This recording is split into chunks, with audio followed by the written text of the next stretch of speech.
T2B Queen-class heavy carrier starship bridge. This was the first time Zhao Chen had boarded its bridge, aside from when it was being constructed. This is much more spacious than the Blizzard Zero's bridge. Zhao Chen looked around and sat directly in the captain's chair. Zhao Wan'er, the nominal captain of the T2 Queen B, didn't say much. After all, this was the starship Zhao Chen had built. Should we depart early? At the fastest warp speed? Should we head to the Arctic Fox star system? Zhao Wan'er asked Zhao Chen. Yes, this time we don't need to wait for the Blizzard Zero. We'll depart first, then rendezvous at the Arctic Fox starport. Zhao Chen said. Did you bring everything I told you to? Zhao Wan'er replied. All the supplies, totaling 700,000 star coins, that were confiscated from the nobles are already in the T2 Queen B's storage compartment. As for the starship wreckage from the three-clawed serpent interstellar pirate fleet, the Blizzard Zero is responsible for transporting it to the Arctic Fox star system. Zhao Chen nodded in satisfaction. These were all funds for building starships. I didn't expect you to really let the Jiang family go. Zhao Wan'er looked at Zhao Chen with some surprise. Zhao Chen smiled and said, Otherwise? Slaughter the Jiang family too? According to Jiang Hong's intelligence, although the Jiang family knew about the Bao family and Cui family's plans, they were always just bystanders and didn't participate. I needed to establish my authority when taking control of the Owl Dragon star system. So I eliminated the Bao family, Cui family, and other families. But no one wants a lord who is wantonly bloodthirsty without reason. Killing too many would be more detrimental than beneficial. Therefore, I didn't touch the Jiang family. However, I did make them get out of my territory. Zhao Wan'er nodded in understanding. She had initially thought Zhao Chen might use this opportunity to deal with Jiang Shash's family. But surprisingly, Zhao Chen never mentioned Jiang Shash's name from beginning to end. Prepared to depart, Zhao Chen stepped into the hibernation pod early. The T2 Queen B's hibernation pod was much better than the Blizzard Zero's. It was aesthetically pleasing, more comfortable to lie in, and even the injected blue liquid had a faint fragrance. Gradually, Zhao Chen began to fall into a deep sleep. The T2 Queen B then entered warp speed, preparing to cross interstellar boundary space and head to the Arctic Fox star system. Arctic Fox starport. Hello, Mr. Zhao Chen. I am the person in charge of the Arctic Fox starport, designated CC-11. It's a great honor to serve you again. The woman smiled and greeted him from the video window. Arrange another starship workshop like the previous one for me, temporarily, for 2 months. Additionally, I will give you a raw material order worth 2 million star coins. Please help me procure the raw materials and supplies on it as quickly as possible. Finally, book me a ticket to the North Star Starship Military Academy. Okay, I have already booked a large starship workshop according to your request, the same one you used last time. Also, the ticket to the North Star Starship Military Academy has been booked. It's a first-class ticket on a T2 Interstellar cruise ship for tomorrow afternoon. Is that all right? The female manager asked with a smile. That's fine, Zhao Chen said, having already transferred 2.1 million star coins from his account. Originally, Zhao Chen only had 1.9 million star coins left, but with the 700,000 star coins plundered from the nobles of the Owl Dragon star system, he now had a total of 2.6 million star coins. Even after spending 2.1 million, he still had a full 500,000 star coins remaining. The female manager smiled broadly and said, During your stay, if you need anything, please feel free to contact me at any time. I am at your service 24 hours a day. Saying that, she winked, ending the video communication with a look of deep affection and reluctance.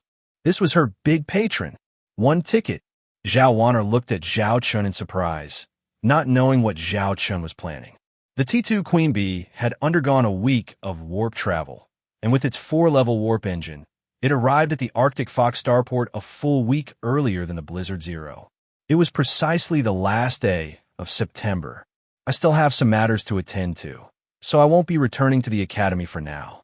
You take this flight back to the North Star Starship Military Academy tomorrow, Zhao Chen said. What could be more important than studying at the Academy? Aren't you worried about failing the final assessment? Zhao Wan'er grumbled, clearly a bit unhappy that Zhao Chen wasn't returning with her. Zhao Chen patted Zhao Wanner's head. Don't worry, your brother knows what he's doing. I'll be back in a little over a month, or 2 months at most. Then I'll wait for you at the academy. Zhao Wanner said. The T2 Queen Bee slowly entered the starship workshop where it was originally built. Although a T2 Queen Bee was parked, there was still enough space to park or build several more starships. The raw material order hasn't arrived yet, so we have nothing to do. Let's go explore the Arctic Fox starport. Last time I came to the Arctic Fox starport, I was so busy building this T2 Queen Bee that I didn't get to explore it properly. Zhao Chen suggested. After a week of hibernation, Zhao Chen also wanted to enjoy this brief vacation before the busy period ahead. Okay, Zhao Wanner happily agreed. Afterward, Zhao Chen called upon a squad of half-beastman female soldiers assigned to him by Charlotte. The group of 7 boarded an unmanned flying car and left the starship workshop, entering the interior of the Arctic Fox starport. The interior of the Arctic Fox starport was a very large city, capable of supporting hundreds of thousands of people. Of course, the prerequisite was that you had money. Speaking of which, my crew doesn't seem to have unified crew uniforms. Zhao Chen rubbed his chin, looking at the 5 half-beastman female soldier bodyguards accompanying him. They were wearing nothing more than ordinary cloth clothes. Those were given for free by the slave trader when they were first purchased. Perfect, you haven't bought new clothes this year either. Let's go buy some new clothes, and I'll also order a batch of crew uniforms. Zhao Chen suggested. I have a school uniform at the academy. Zhao Wanner said. Zhao Chen looked at the academy uniform Zhao Wanner was still wearing. No one wanted to wear a school uniform all day long. In reality, it was to save money. Zhao Chen directly pulled Zhao Wanner forward. No, I must buy you clothes today. Unless you buy 10 sets, you're not allowed to go back. Zhao Wanner's face was full of surprise. As they were on their way, a person in a black cloak, walking with their head down, stumbled toward Zhao Chen and his group. The half-beastman female soldier bodyguard alertly stepped directly in front of Zhao Chen. That person bumped into the half-beastman female soldier bodyguard and then repeatedly apologized. The voice was a hoarse female voice. Saudi, then immediately walked away. Zhao Chen watched the person's retreating figure until it disappeared around the corner. What's wrong? Zhao Wanner looked at the strange Zhao Chen. Zhao Chen said, Nothing, let's go buy clothes. Inside the clothing store, Zhao Chen stared at the several outfits in front of him, his expression conflicted. Hipuing uniform, my outfit, baniger outfit. If the female crew members on his starship all wore these uniforms, that image was too beautiful. Don't even think about it. Just make them according to what I've drawn. Zhao Wanner directly sketched a few clothing designs herself on the side, destroying Zhao Chen's beautiful fantasy. Suddenly, Zhao Chen saw a familiar figure outside the store, but behind that figure were several sneaky figures. Wanner, wait here. You 2 stay here, and you 3 come with me. Zhao Chen suddenly left the clothing store with 3 half-beastman female soldier bodyguards, disappearing into the crowd. In a secluded, abandoned underground pipeline not far from the clothing store, the black cloak figure who had previously bumped into Zhao Chen's female bodyguard on the street was cautiously making his way through the underground pipeline. After walking for an unknown length of time, he turned into a smaller pipe and rhythmically tapped his hand on the wall several times. Soon, dozens of figures emerged from the darkness ahead. They were all uniformly female, with short horns on their heads, short wings on their backs, and even slender tails on their hips. Sister Lilith, the girls gathered around the black-cloaked figure. The black-cloaked figure lowered her hood, revealing a charming and graceful face. Although it was smeared with some black, muddy-looking dirt, it couldn't conceal her allure. Like these girls, she also had black horns on her head. You must be hungry. Here's some food I found. Eat first, Lilith said, taking out a box filled with green, sticky food from her embrace. It was synthetic food. Though it didn't taste good, the girls didn't hesitate and immediately grabbed handfuls to eat, clearly having been hungry for a long time. Watching the children eat, Lilith couldn't help but swallow her saliva. It was just a pity that today she had targeted a wealthy mark but had no chance to act. She hadn't expected that person's bodyguard to be so alert, leaving no opportunity at all. "Sister Lilith, have some too," a little girl who looked about 13 or 14 years old said, holding a bit of the green synthetic food and looking at Lilith. Lilith smiled gently and said, "Sister has already eaten outside. I'm not hungry. You eat." The little girl blinked and began devouring the food ravenously. Lilith turned around and rubbed her flat stomach. In truth, she hadn't eaten anything at all. Because the food she managed to steal today wasn't much, it could only meet the needs of the group. If she ate too, there wouldn't be enough for everyone. Missing one meal was fine for her, but she couldn't bear to see her clansmen suffer from hunger. Watching the basin of green, sticky synthetic food being finished off in such a short time, even the bottom of the container was licked clean. She sighed. It seemed she had to go out hunting again today. Ostidis talp, talp, talp, talp, ostidisk. Just then, very faint footsteps could be heard, but Lilith still heard them. She immediately looked in the direction she had come from and shouted sharply, "Who's there? I knew I wasn't mistaken earlier. This girl is a succubus. You're the smart one, big brother." Thinking this succubus wasn't alone, following the trail might lead us to others. Who would have thought there'd be so many? I hear a good quality succubus is worth over 1,000 star coins on the market these days. The one in front of us might even be worth tens of thousands. 7 men emerged from the darkness, holding blades and similar weapons. According to starport regulations, no firearms are allowed inside the internal living and trading areas, so they were only carrying melee weapons.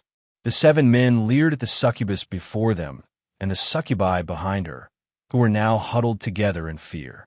Succubi, one of the very rare stellar races, with no males, only females, capable of asexual reproduction. Every succubus is an extremely alluring creature. They originally lived on a planet undisturbed, but after being discovered, their seductive forms quickly attracted hunting by humanoid beings. The planet inhabited by the succubi soon erupted into an invasion war. The succubus race itself wasn't strong, and eventually the planet fell. Most succubi died in battle or were captured, while the remaining succubi boarded starships and fled their homeworld, beginning a long life of wandering. During their wanderings, the succubi gradually scattered.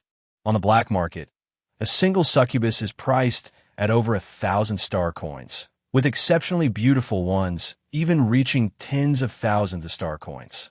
Many nobles and aristocrats take pride in owning a succubus slave. But due to extensive hunting, succubi are now rarely seen.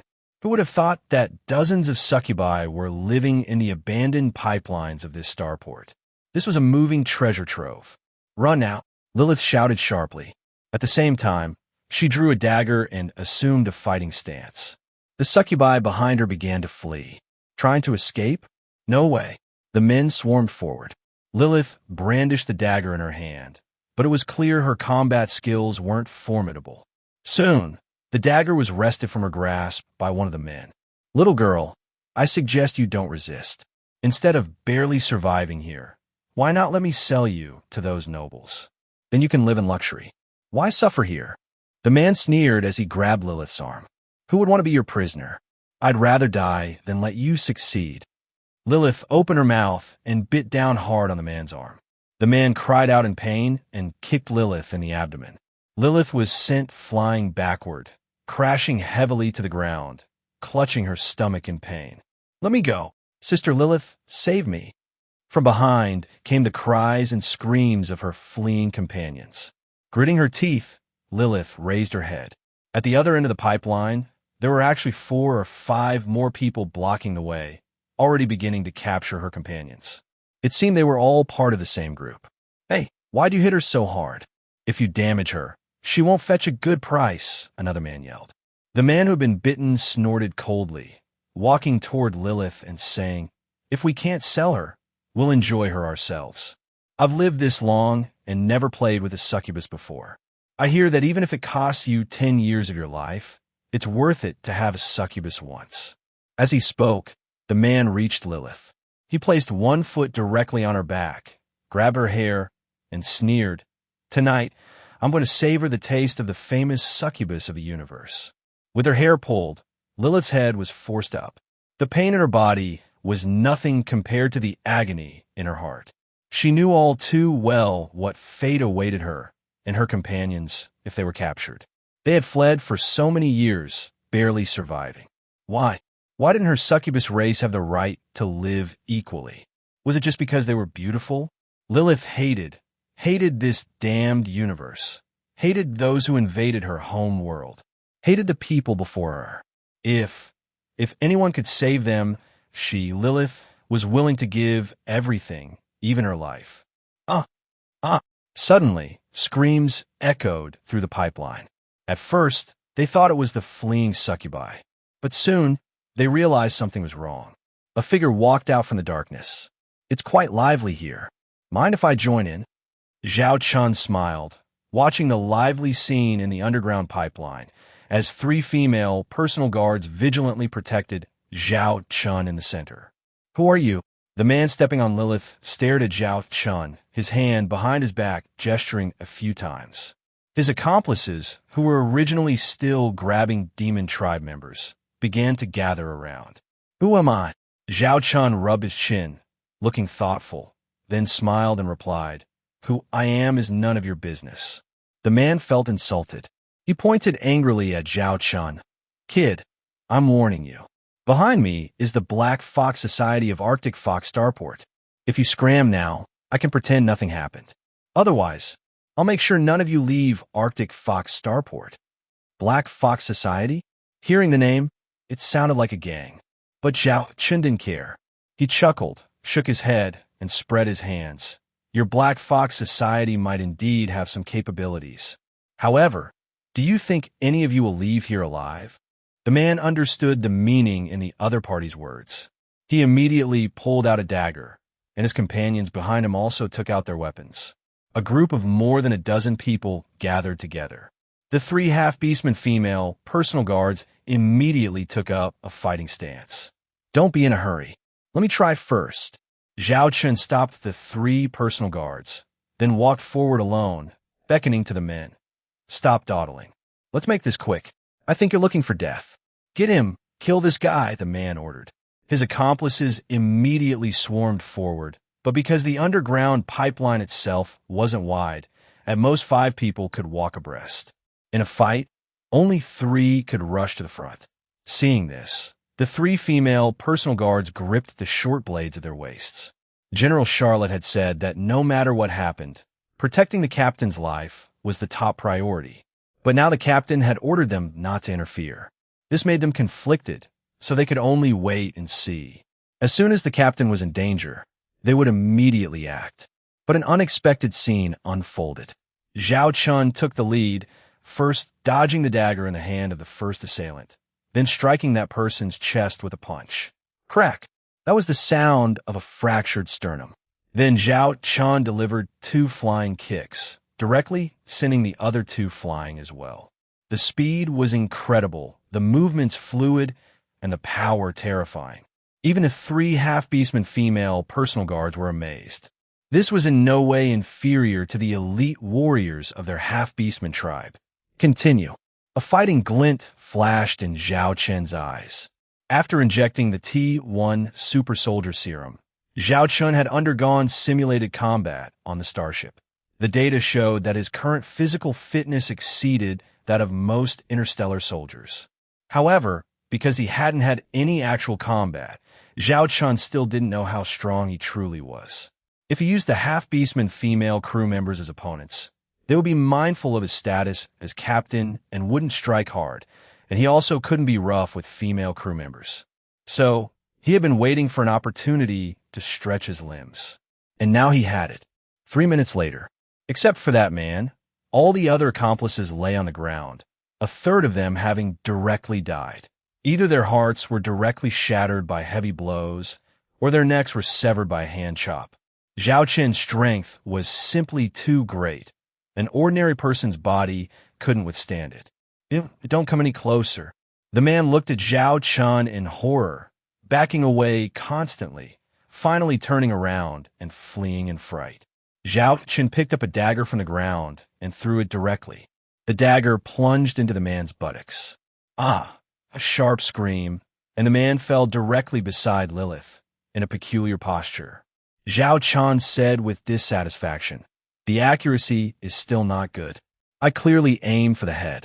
Lilith looked at the man lying in front of her, recalling how during their years of escape, it was these kinds of people who had relentlessly pursued them, and many sisters had even lost their lives because of it. Her hatred flared. She picked up a small knife nearby and plunged it into the man's neck, blood splattering onto her face. After a few seconds of dazedness, Lilith came back to her senses, vigilantly looking at the strange combination of one man and 3 women. "You are from the demon tribe, aren't you?" Zhao Chen said to Lilith, while signaling the 3 female personal guards behind him to clean the battlefield, disposing of anyone who hadn't yet died among those people. This was a common occurrence for the half-beastman female crew members. With a flick of the wrist and a blade, a life was gone. "Are you here to capture us too?"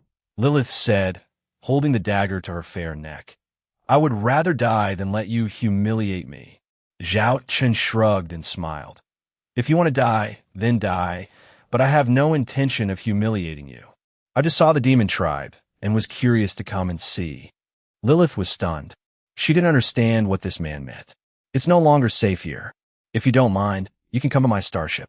I can guarantee your safety," Zhao Chen said. Lilith stared at Zhao Chen, vigilantly saying, "How do I know your purpose isn't the same as theirs? If my purpose were the same as theirs, I could just capture you directly. Why would I waste my breath here with you?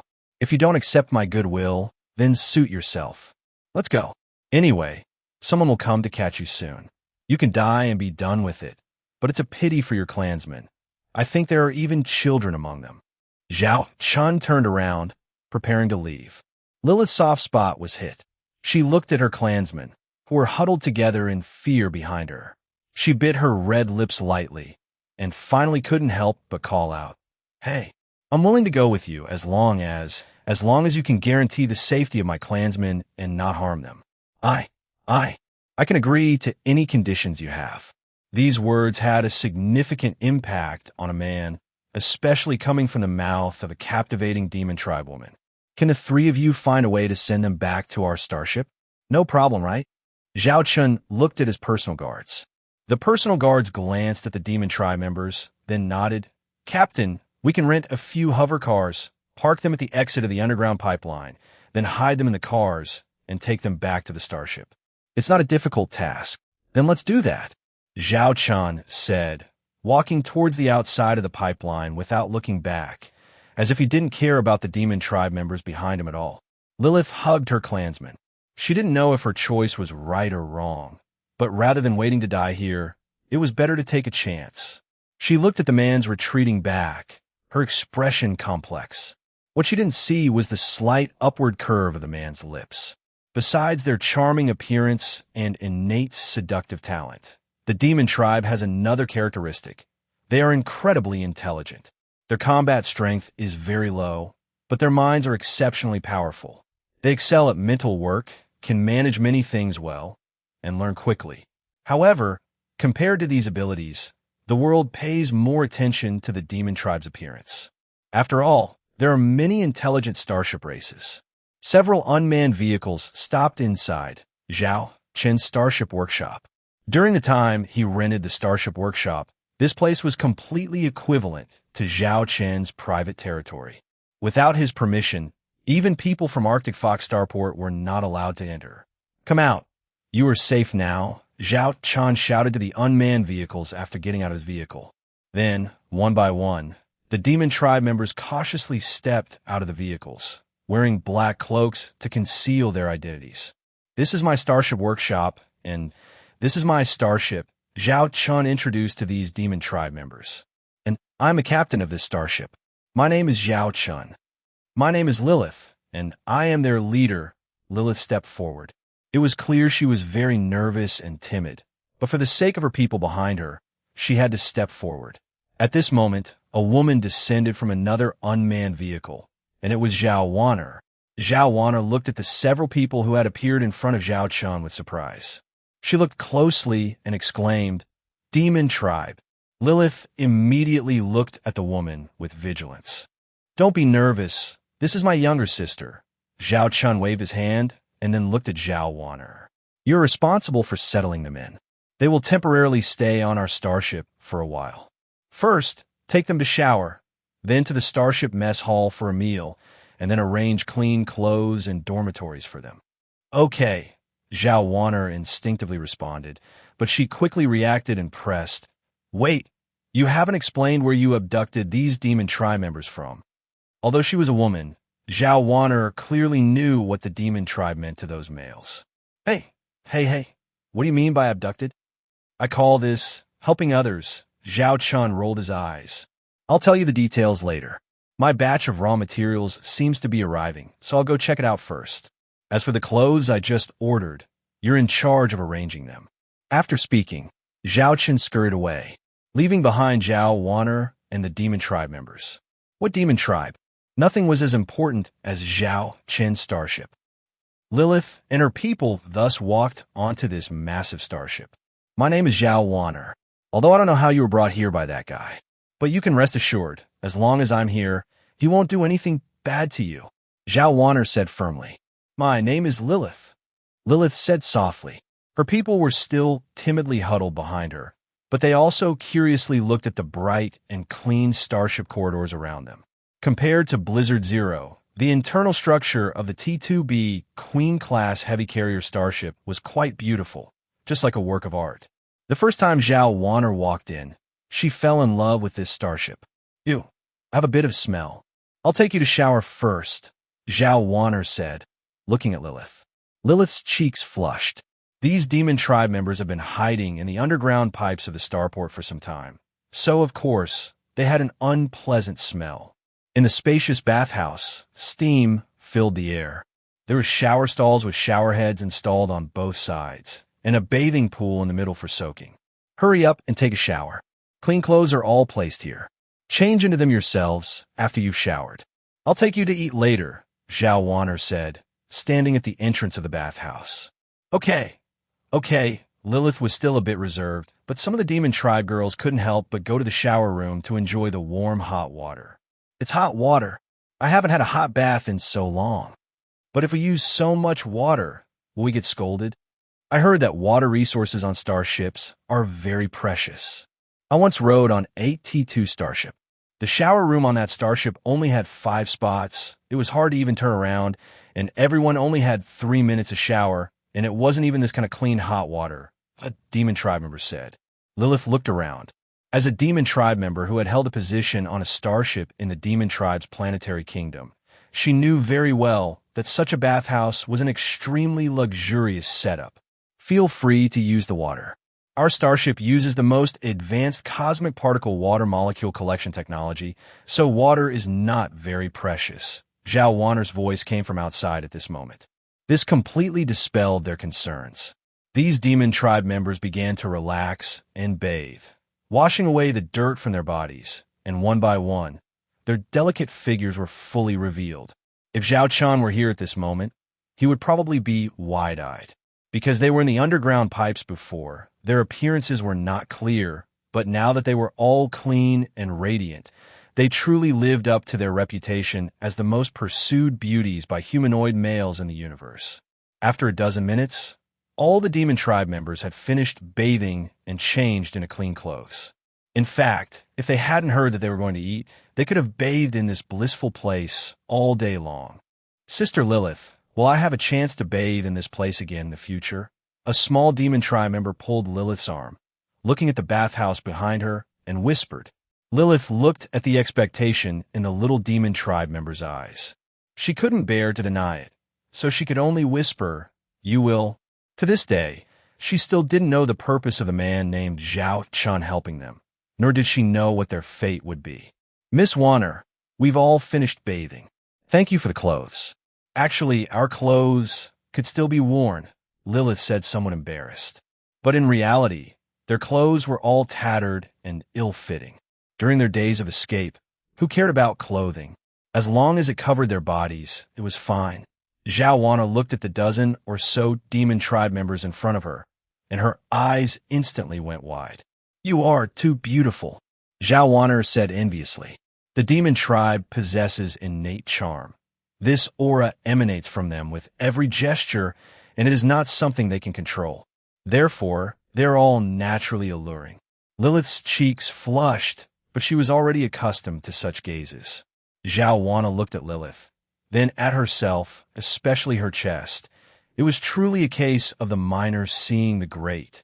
However, Zhao Wana's own looks were not bad. She just hadn't fully matured yet, and her style was completely different from Lilith's. Cough, cough, cough. Let's go eat. Go eat. Zhao Wana changed the subject and led Lilith and the others to the starship mess hall. Inside the starship mess hall, Zhao Wana pointed at the counter. Order whatever you want to eat, as long as you don't waste it. After Zhao Wana finished speaking, not a single demon tribe member stepped forward. Zhao Wana looked over in surprise, only to see the demon tribe members standing rooted to the spot, dumbfounded. Several of them were staring intently at the half-beastman female crew member eating in the distance, making the half-beastman female crew member feel quite embarrassed. "Do you usually eat these?" Lilith asked in astonishment. All the items on the menu were natural foods, not artificial ones. "Of course, just order as much as you like," Zhao Wana said, as if it were the most normal thing. Lilith sniffed the aroma in the air and sighed internally. "This isn't just a starship. This is clearly heaven. I want dumplings. Can I have steak rice? Sister Lilith, there's fruit. There's fruit. Is this the legendary fruit?" The succubi, like children who had never left home, stood excitedly in front of the counter. Lilith looked at her people, and her heart ached. After ordering, the succubi still stood in front of the counter, waiting eagerly. The chef inside the counter smiled and said, "You can find a seat and wait. When the food is ready, a mechanical waiter will deliver it." Hearing the chef's words, the succubi walked towards the restaurant's seating area, looking back every few steps. A few minutes later, the first orders placed by the succubi were ready. "It's really rice." The succubus looked at the fragrant rice in front of her in disbelief, and as she chewed the rice, a taste of happiness spread across her taste buds. The other succubi looked on with envy, but soon their food was also ready. One by one, they began to gobble down their food, enjoying a happiness they had never experienced before. Gradually, some succubi started crying as they ate. Lilith looked at the little succubus and asked with concern, "Why are you crying? Is it not tasty?" "It's not that it's not tasty. It's just too delicious. But when I think that I might not be able to eat it again, I can't help but cry. Sister Lilith, I don't want to wander around hiding like before, living a life of hunger and starvation," the little succubus said with tears streaming down her face. Lilith silently hugged the little succubus, remaining quiet for a long time. Sadness is contagious, and soon more than half of the succubi were eating and sobbing softly. A thin succubus, holding a bowl almost as big as her face, carefully walked to the counter and timidly said, can I have another bowl?" The bowl had been licked clean, as if it had been washed. "What did you say?" Perhaps because her voice was too soft, the chef didn't hear her at first. The thin succubus lowered her head in shame and whispered, half a bowl. Half a bowl. Will be fine too." "Oh, you want to eat more, right?" "It's fine. Miss Zhao Wana just said that you can eat unlimited today, as long as you don't waste it." "Let me see." Ordered beef noodles. "Go wait. It'll be ready soon," the chef said enthusiastically. Thank you." After speaking, the thin succubus scurried back to her seat, then craned her neck to look towards the counter, her gaze never leaving it for a moment. More than an hour later, when Zhao Wana returned, she saw an astonishing sight. The succubi, who were originally delicate, lovely, and enchanting, now all had small bellies, as if they were pregnant. Several of them even showed expressions of pain. "What is this?" Zhao Wana looked at Lilith in surprise. Lilith said with some apology and shyness, I'm sorry, they just couldn't control themselves and ate too much. A few of them are overstuffed. As she spoke, she intentionally sucked in her own slightly bulging abdomen. Burp. I'm feeling this for the first time. So this is what it feels like to be full to bursting. A small succubus leaned back in her chair, her expression a mix of pain and pleasure. Zhao Wanner chuckled and said, I'll arrange for someone to send you some digestive medicine later. Once you feel better, I'll take you to see your dorms. Thank you, Miss Zhao Wanner. This time, Lilith's gratitude was truly heartfelt. She knew very well the value of such a meal, which definitely exceeded the total value of all the food these succubi had eaten over several years prior. There's nothing to thank me for. It's just a meal. Zhao Wanner was already used to the food at the Starship mess hall and gradually felt it was nothing special, as if people should naturally eat these natural foods, not artificial ones. Do all the crew members eat this? Lilith asked. Zhao Wanner nodded, then held up a finger and said, That Zhao Chen, my brother, set a monthly meal standard of 10 star coins for the crew members on this starship. 10 star coins a month. Hearing this meal standard, Lilith's heart trembled. This was simply too extravagant. When she ordered earlier, she had intentionally looked at the price list. For 10 star coins, as long as they didn't eat lavish meals every day, they could completely order meals here every day for a month. This life was simply too blissful. I still have one question. From just now until now, it seems like all the crew members I've seen on this starship are female. And besides you and Captain Zhao, all of them are half-beastman female crew members. Lilith stated a question she had discovered. Zhao Wanner rolled her eyes and complained, You'll have to ask my old brother about that. All these half-beastman female crew members were slaves he bought from the black market. Slaves? Lilith was astonished. She looked at the half-beastman female crew members in the restaurant, chatting, laughing, and enjoying delicious food. This is called a slave? Since when did slaves receive such treatment? However, thinking about an OVLIGHD, manned starship being entirely staffed by women, she couldn't help but suspect Captain Zhao's intentions.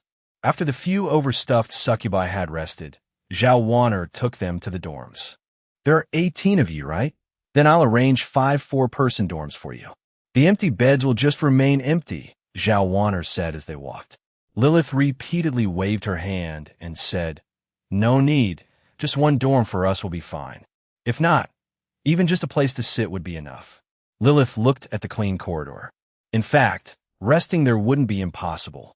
After all, during their years of fleeing, let alone underground pipes, they had stayed in much worse environments. Don't be polite. What we have most on this starship are rooms.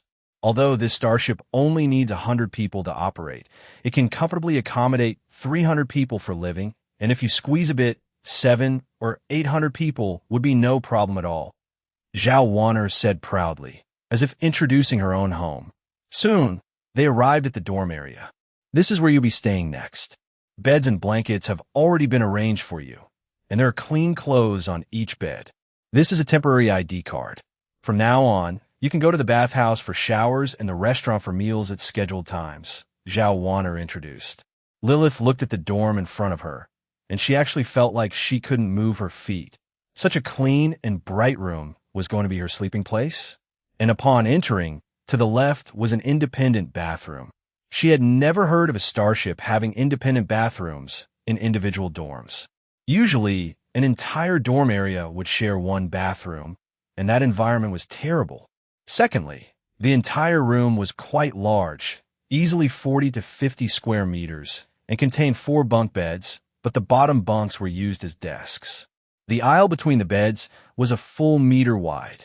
Spacious, clean, tidy, convenient. It was truly hard to believe that this was a starship dorm.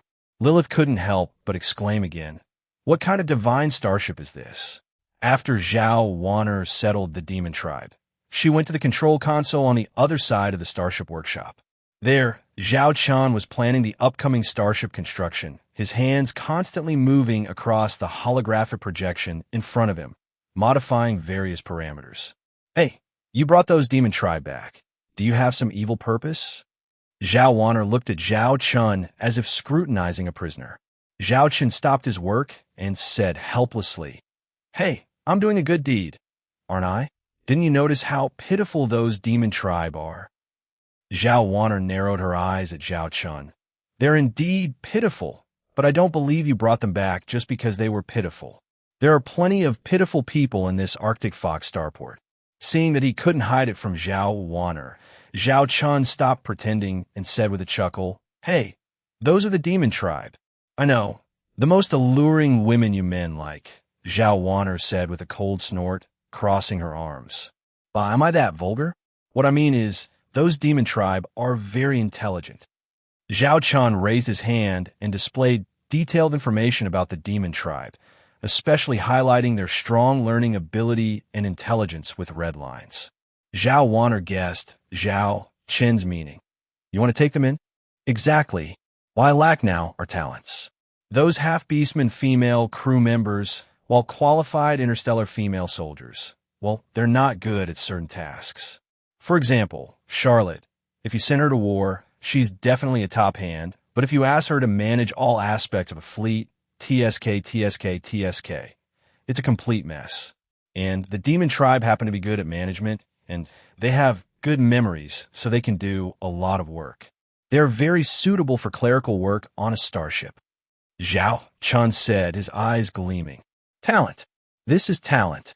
What Zhao Chen lacks most right now is talent. And they have to be female." "That's what you say. But is that really your only purpose?" Zhao Wanner stared at Zhao Chen with a suspicious look.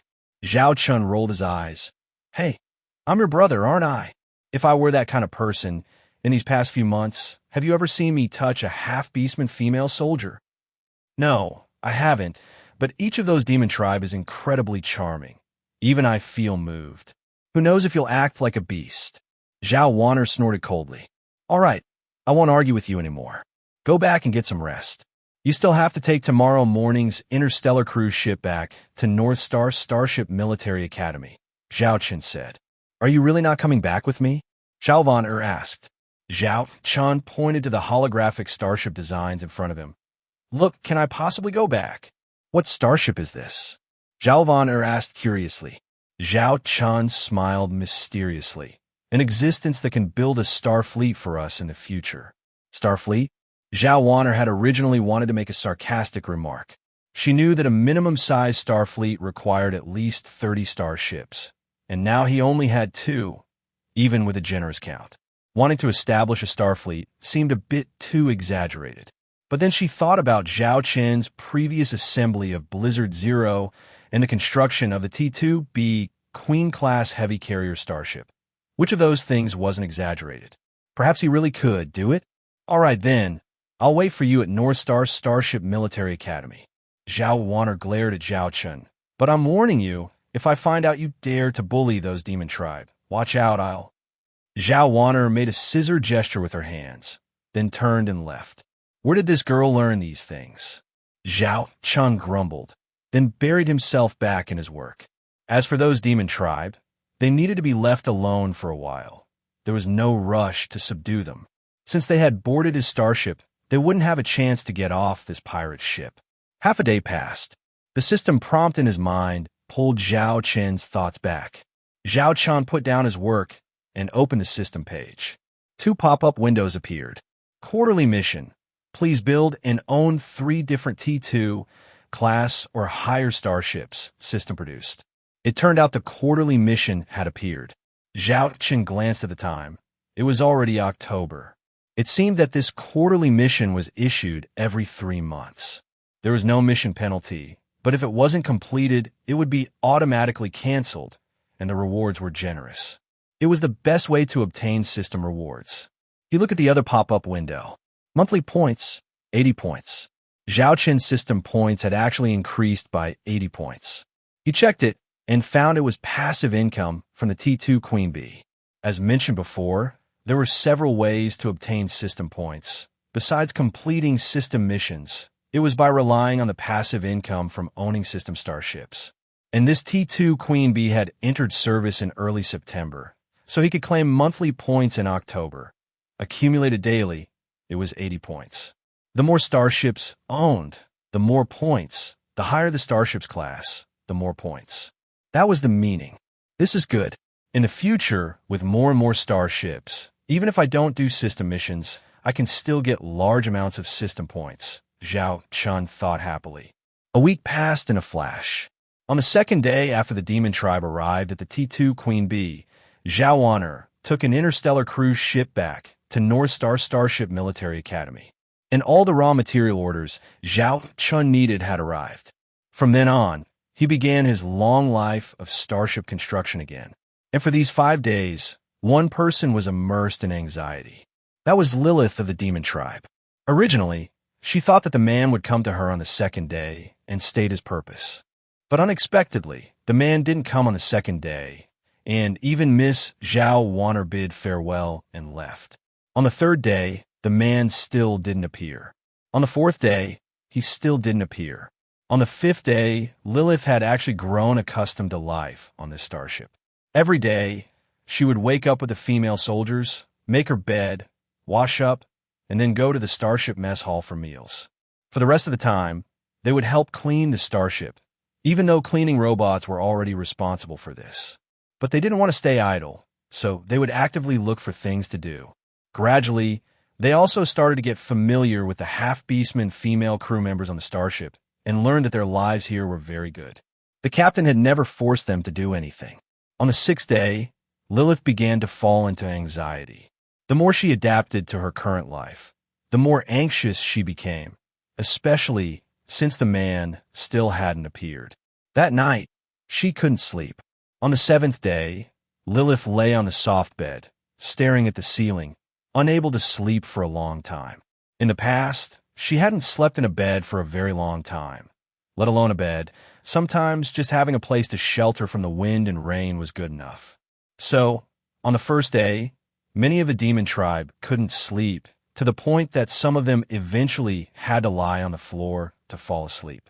At the same time, Lilith also found that anxiety was appearing in other members of the demon tribe. Lilith knew very well what that expression meant. They were extremely unwilling to lose their current life. Their current life was what they had dreamed of. On the eighth day, Lilith, with 2 dark circles under her eyes, came to the starship mess hall, ordered a plate of her favorite dumplings, and sat down at a table. A moment later, a plate of dumplings was placed in front of her, and someone sat down opposite her. Lilith also noticed that the starship mess hall seemed to have fallen silent instantly. Lilith looked up and saw the person opposite her. It was the man who had been missing for 7 days, the man she had waited for 7 days. "Tell me, where do you want to go next? I can send you off," Zhao Chen said, eating dumplings and speaking in a calm tone. His voice wasn't quiet, allowing all the demon tribe in the starship mess hall to hear him. These words were like a bolt from the blue for them, like being in an ice cave. Suddenly, the delicious food in front of them seemed to lose all its appeal. Her name was Bessie, and she was a succubus. She had heard from her companions that they once came from a succubus kingdom, but it was invaded by evil intruders, forcing them to flee. From the time she could remember, she had already been on the run, on planets, on starships, in all sorts of places. They had to disguise their identities, unable to appear before the eyes of the world. The places they slept were mostly dark, damp, and filled with bugs and foul odors. The food they ate was usually synthetic, and they only got to eat a meal every 2 or 3 days. She had personally witnessed several companions starve to death. Several times, they had almost been captured by evil villains or defeated by hunger. Fortunately, their sister Lilith was very capable. She always managed to lead them away from danger and find food for them. But one day, suddenly, a group of people attacked the underground pipes where they were hiding. Just as they were in danger, a very powerful man appeared. He effortlessly defeated all those villains and then brought them to his starship. She had never seen such a beautiful starship before. Here, they didn't need to hide their identities because most of those they saw were female half-beastmen. Sister Lilith had said that they, as succubi, must be extremely cautious around men. Men were all man-eating demons. Afterward, they were taken to bathe by a beautiful and gentle young woman. That was the first time she had bathed with clean, warm water. Before, they could only use filthy water to wipe their bodies. When she felt the water flowing over her body, she fell in love with the sensation. It wasn't just bathing. That place also had bathing pools where they could enjoy the bliss of soaking their entire bodies. Afterward, they were taken to a dining hall. The beautiful young woman said they could order whatever they wanted. Looking at the names on the menu, she actually felt unfamiliar at first because, until then, she had only eaten synthetic food. The only few times she had eaten natural food were a finger-sized biscuit and some wild beast caught on a planet's surface. In the end, she chose a dish that looked like it had a lot of meat. When that large plate of meat was placed before her, the aroma that wafted over and the infinite delight on her taste buds as she chewed made her experience for the first time that eating wasn't just about surviving, but could be such an enjoyable thing. Afterward, they were assigned to a very clean room. There were soft beds, clean bedding, even private bathrooms, and clean, tidy clothes that carried a faint, pleasant fragrance. Each of them could have their own private space, no longer crammed into narrow quarters. Everything seemed so wonderful. It was like a dream. If this really was a dream, Bessie truly wished it would never end. For a whole week after that, they lived on this starship, staying in clean rooms, eating delicious food. They also helped the female crew members clean the starship, doing small, trivial tasks. And just today, the man who had brought them here appeared again. But the words from his mouth made her feel as if they were whispers from an abyss. "Speak. Where do you want to go next? I can send you on your way." For a moment, Bessie's eyes went blank. The meat she had previously loved so much instantly lost its appeal. Only one thought filled her mind. They had to leave this place. They had to return to that previous life. No, she didn't want to. What do you mean? Lilith stared blankly at the man before her. Zhao Chen said, "I've already contacted someone. I can book you tickets on an interstellar cruise ship, send you to any planet or starport you wish to go." Lilith's expression froze. For a moment, she didn't know what to say, because what this man said was completely unexpected. Suddenly, one succubus sprang up. She grabbed a fork from the dining tray and pressed it against her own throat. "I'm not going anywhere. I'm not going anywhere." The succubus Bessie, tears streaming down her face, looked at Zhao Chen with a trembling voice. "Bessie, what are you doing? Put the fork down." Lilith looked at Bessie, the youngest among her companions. By succubus age reckoning, she was still an underage child. The young succubus Bessie ignored Lilith completely. She looked at Zhao Chen. Why? Zhao Chen looked at this little succubus. She was only about 1.4 meters tall, but due to the succubi's innate developmental advantages, she possessed a remarkably alluring figure. If certain Lilican enthusiasts saw her, they would absolutely be prostrating themselves. "Sister Lilith, I don't want to go back to living like before anymore. I don't want to drink that black water again. I don't want to hide in sunless places anymore. I don't want to live in fear every day. I don't want to have to scrape moss off walls, eat dirt, or search for anything edible I can stomach every day because I'm hungry, only to endure the pain in my gut in a corner afterward. I don't want to fight those terrifying wild beasts on desolate planet surfaces for a morsel of food anymore. I don't want to see the bodies of our companions fallen in battle." The young succubus Bessie choked up, looking around. She said with a bitter smile, "Here, for the first time, I discovered that living could also be an enjoyable thing." Living could be an enjoyable thing? That sentence was ironic. But for succubi living in darkness, merely surviving was an immense struggle, let alone enjoying life. Many of the succubi present choked back sobs, their eyes red and swollen. Some of the older succubi continued eating the food in their bowls, chewing each grain of rice carefully, for this might be the last time in their lives they would enjoy such wonderful food. They would return to the darkness. The young succubus Bessie stared at Zhao Chen with bloodshot eyes. Hysterically, her voice choked with tears, she shouted, "If you were going to send us away, why were you so kind to us? Why let us experience this kind of life, giving us clean clothes, warm water, this food, and soft, warm beds? Why let us know that we too could live so happily? You showed us the light, and now you want to push us back into the darkness." As she spoke, the fork in the young succubus Bessie's hand clattered to the floor. She collapsed to the ground, covering her face and weeping. Lilith, with mixed emotions, stepped forward and hugged the young succubus, Bessie. She felt guilty, but she was also helpless. Zhao Chen looked at the succubi, who were on the verge of emotional collapse. He knew his goal had been achieved. In truth, they could have endured the darkness had they never seen the light. But Zhao Chen had brought them onto a starship, granting them an unimaginably blissful life. That was the light Zhao Chen had cast into their originally pitch-black lives, but now Zhao Chen's words meant this light was about to vanish. To them, this was cruel. Actually, if you don't want to leave, you don't have to, Zhao Chen said indifferently.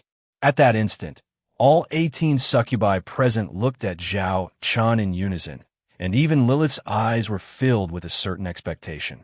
You can become my crew members, just like those half-beastmen crew members. Fight for me, Zhao Chen said. Lilith was stunned.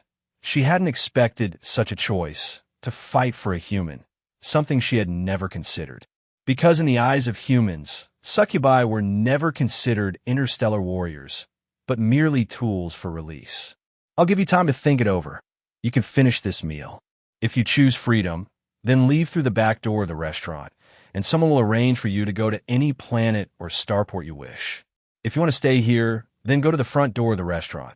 Someone there will register your information, and from then on, you will be my, Zhao Chen's crew members. After Zhao Chen finished speaking, he wiped his mouth and stood up, leaving the restaurant directly. He had given these succubi a choice, and he already knew the answer.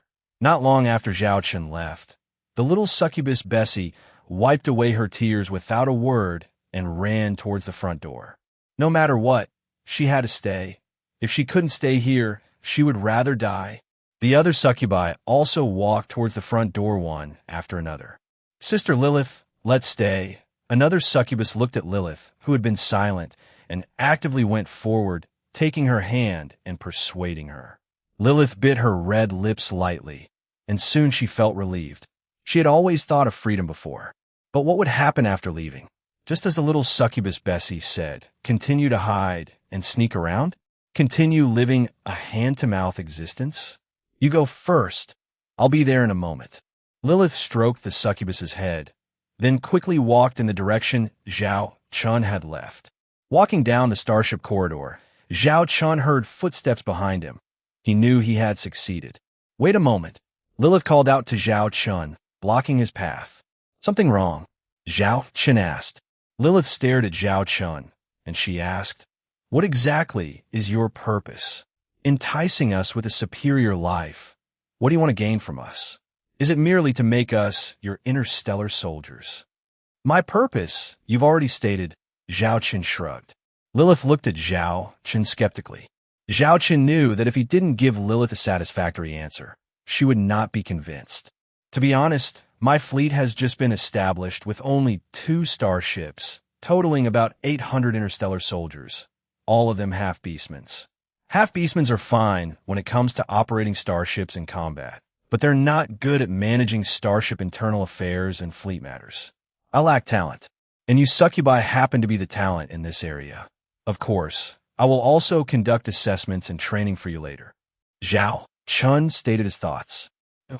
Truly value, not our bodies, but our abilities? Lilith was somewhat astonished. She hadn't expected anyone to remember the innate abilities of succubi. You are very beautiful and seductive, but I won't force others to do things they don't like, and, similarly, if you choose to leave, I won't stop you, Zhao Chen said with a smile. This was also his honest truth. Lilith bit her red lips lightly, and she said, then do you know, if you recruit us, how much trouble the news of succubi serving on your starship will bring to you and your fleet? Trouble. Zhao Chen smiled slightly, then became imposing without anger. If anyone dares to trouble my crew, then I will become the biggest trouble in their life. Zhao Chen was good at everything, except for one flaw. He was protective of his own. You really are a strange person, but you've convinced me. Lilith looked at Zhao Chen. I'm willing to work for you, though I can't claim absolute loyalty to you yet. Zhao Chen smiled and said, I don't need your loyalty. I only need you to be willing to sincerely work here for all of us and for your lives. In fact, Zhao Chen didn't care about loyalty or disloyalty. He just needed them to truly get used to and accept the life here. By then, loyalty and such would no longer matter because they would simply be unable to leave all of this. Zhao Chen had given them light. He was their light. They would naturally follow the light. What do we need to do next? Lilith quickly immersed herself in the role. Zhao Chen handed Lilith a handheld terminal. Inside are some learning materials. Take them and study with your people. In a month, I will conduct an assessment for you. This assessment will determine the rank of the positions you will hold in my fleet in the future.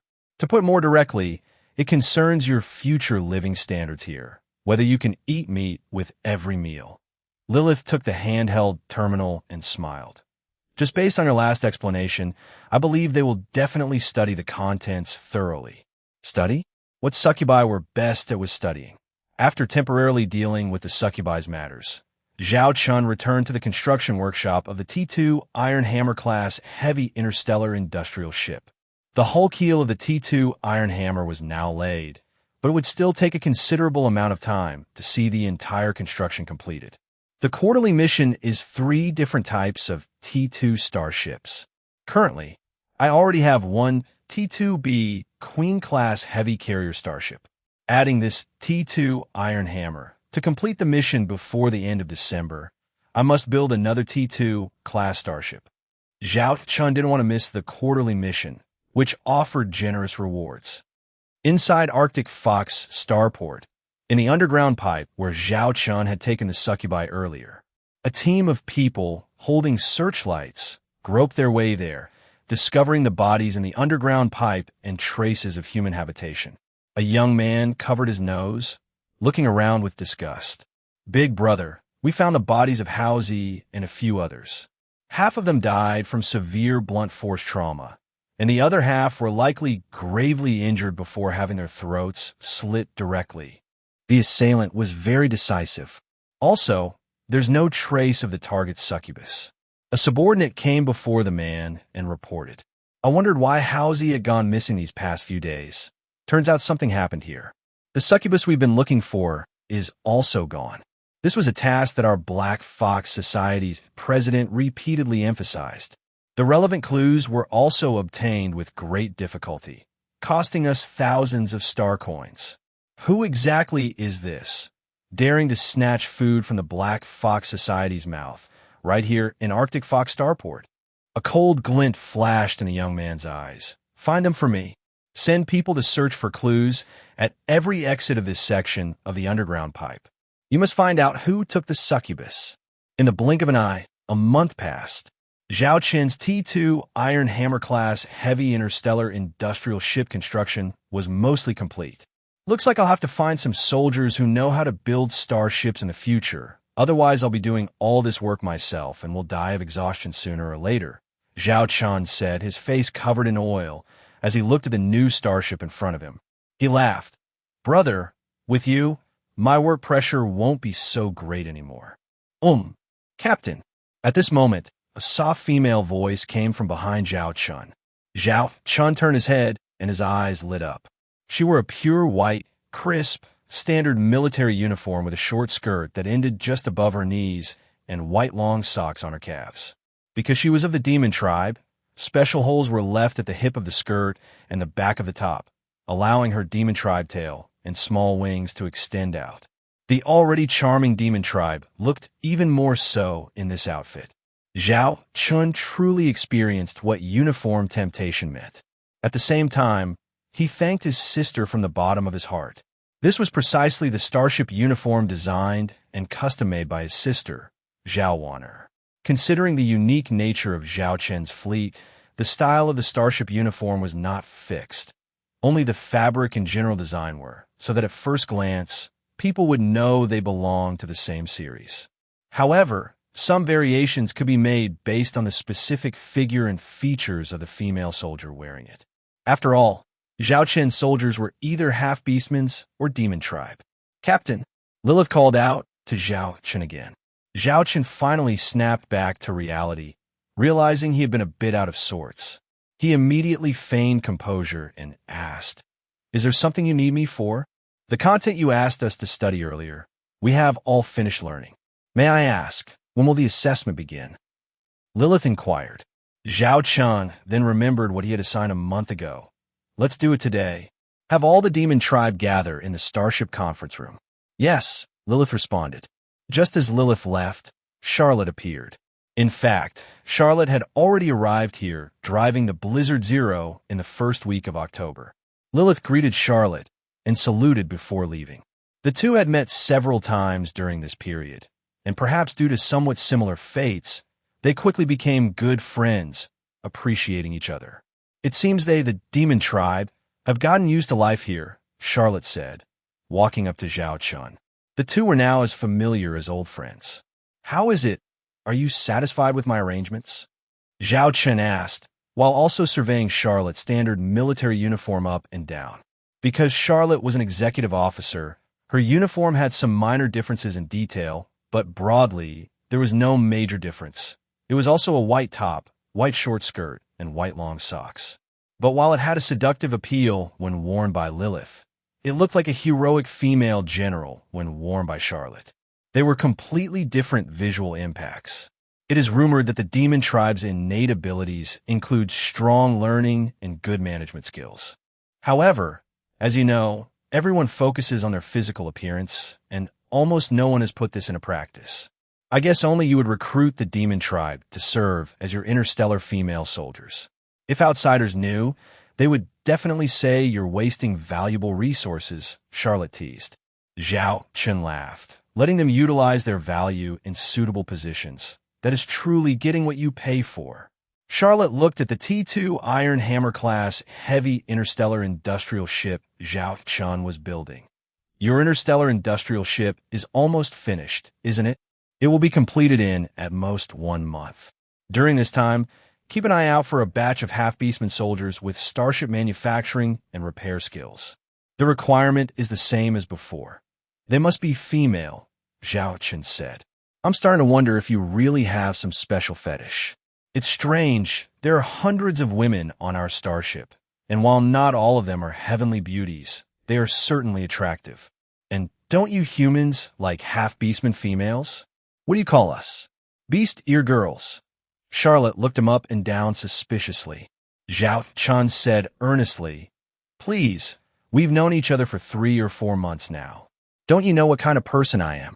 Charlotte suddenly leaned closer and whispered in Zhao Chen's ear. Captain, could it be that you have some physical problems?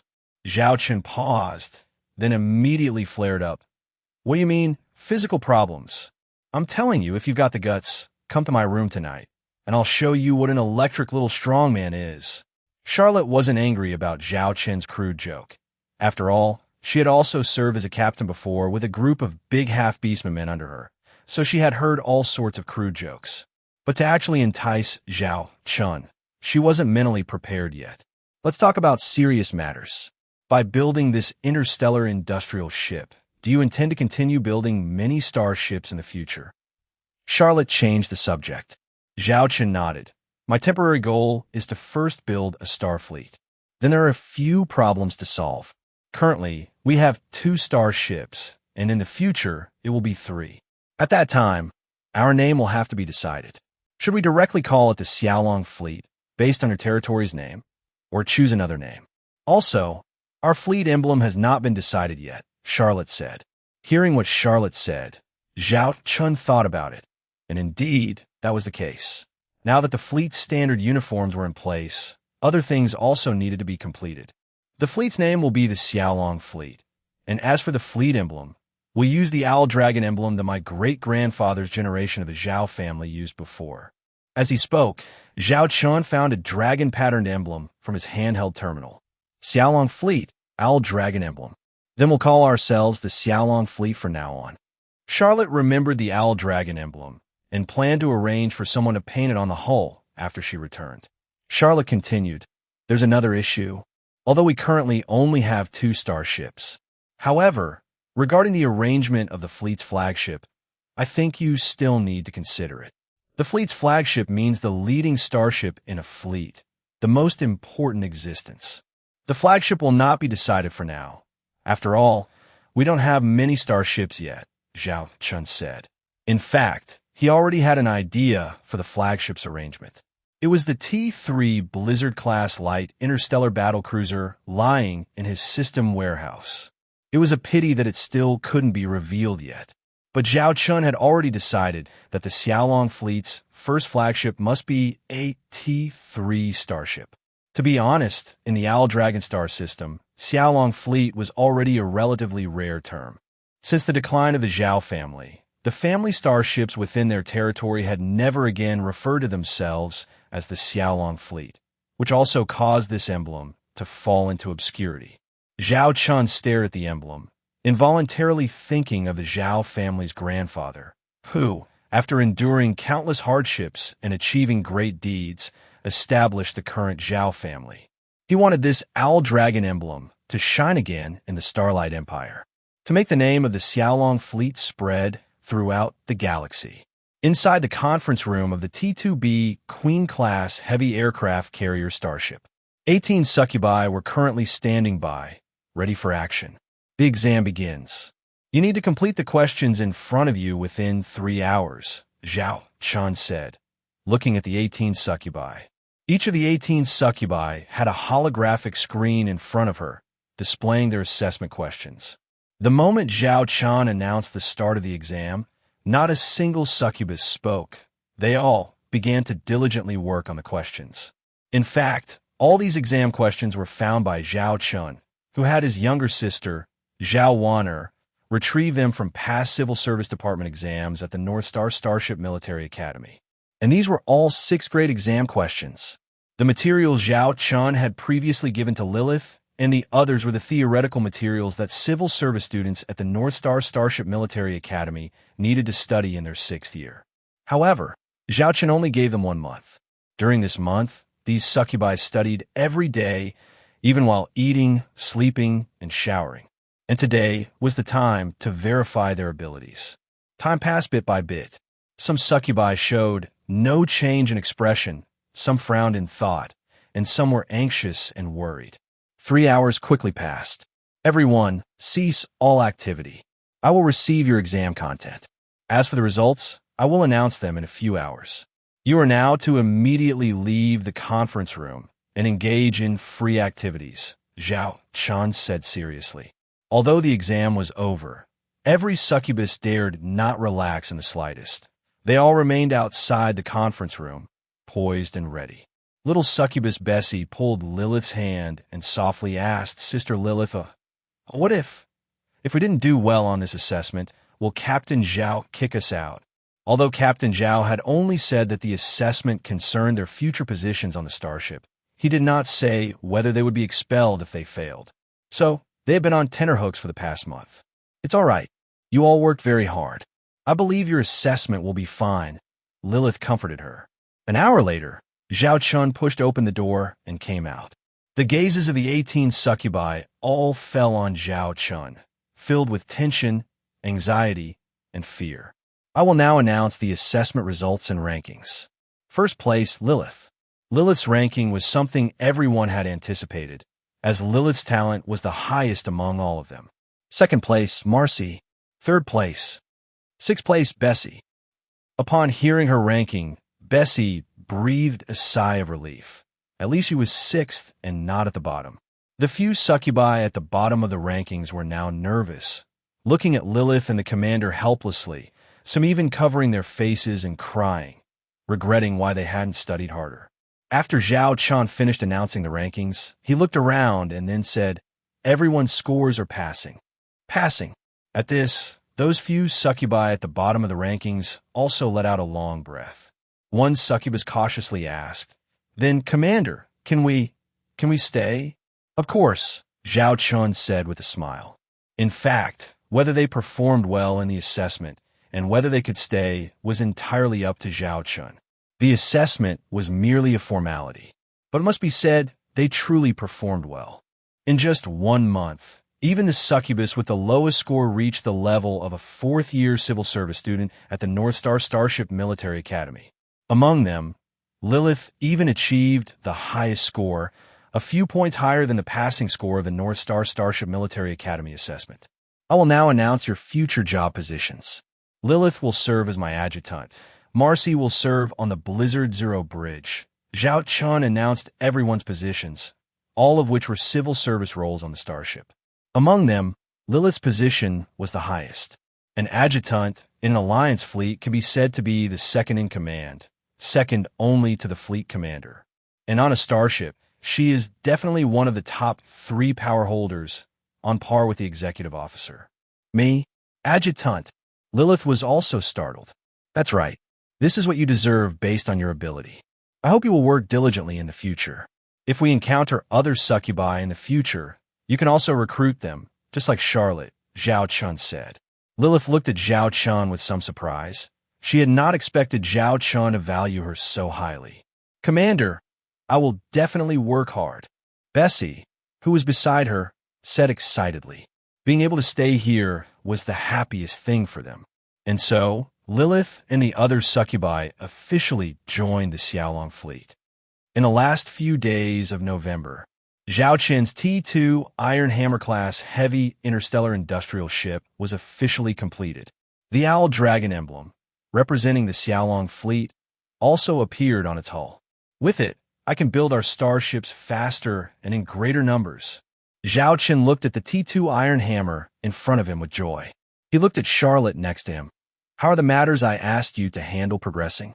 During this time, according to your request, I have gathered 200 half-beastmen crew members who have experience in starship manufacturing and maintenance, Charlotte reported. Excellent.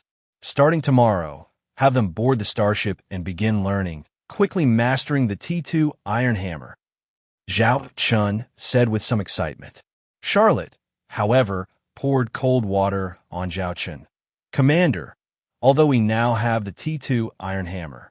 However, the funds in our Alliance Fleet's account may not be enough to build another starship. Previously, we sold the wreckage of the 3-clawed Serpent Interstellar Pirate Fleet and obtained 400,000 star coins. Adding our remaining funds, we now have a total of 900,000 star coins in our account. 900,000 star coins, this indeed could not meet the raw material requirements for building a starship. Short on money again. Zhao Chen scratched his head, not expecting to be short on money again after only a few months. He needed to find a way to make money. But only a little over a month remained until the deadline for the quarterly mission requirements. He didn't have much time left. System mission triggered. Accept and complete the bounty mission issued by the Lord of the Arctic Fox Galaxy. Do you wish to accept this mission? Refusing the mission will cost 300 system points. At this moment, a system mission also appeared, and it seemed to be related to the Arctic Fox Galaxy. Originally, Zhao Chen didn't want to accept it, but seeing the 300 system points cost for refusing the mission, he still chose to accept. Mission content.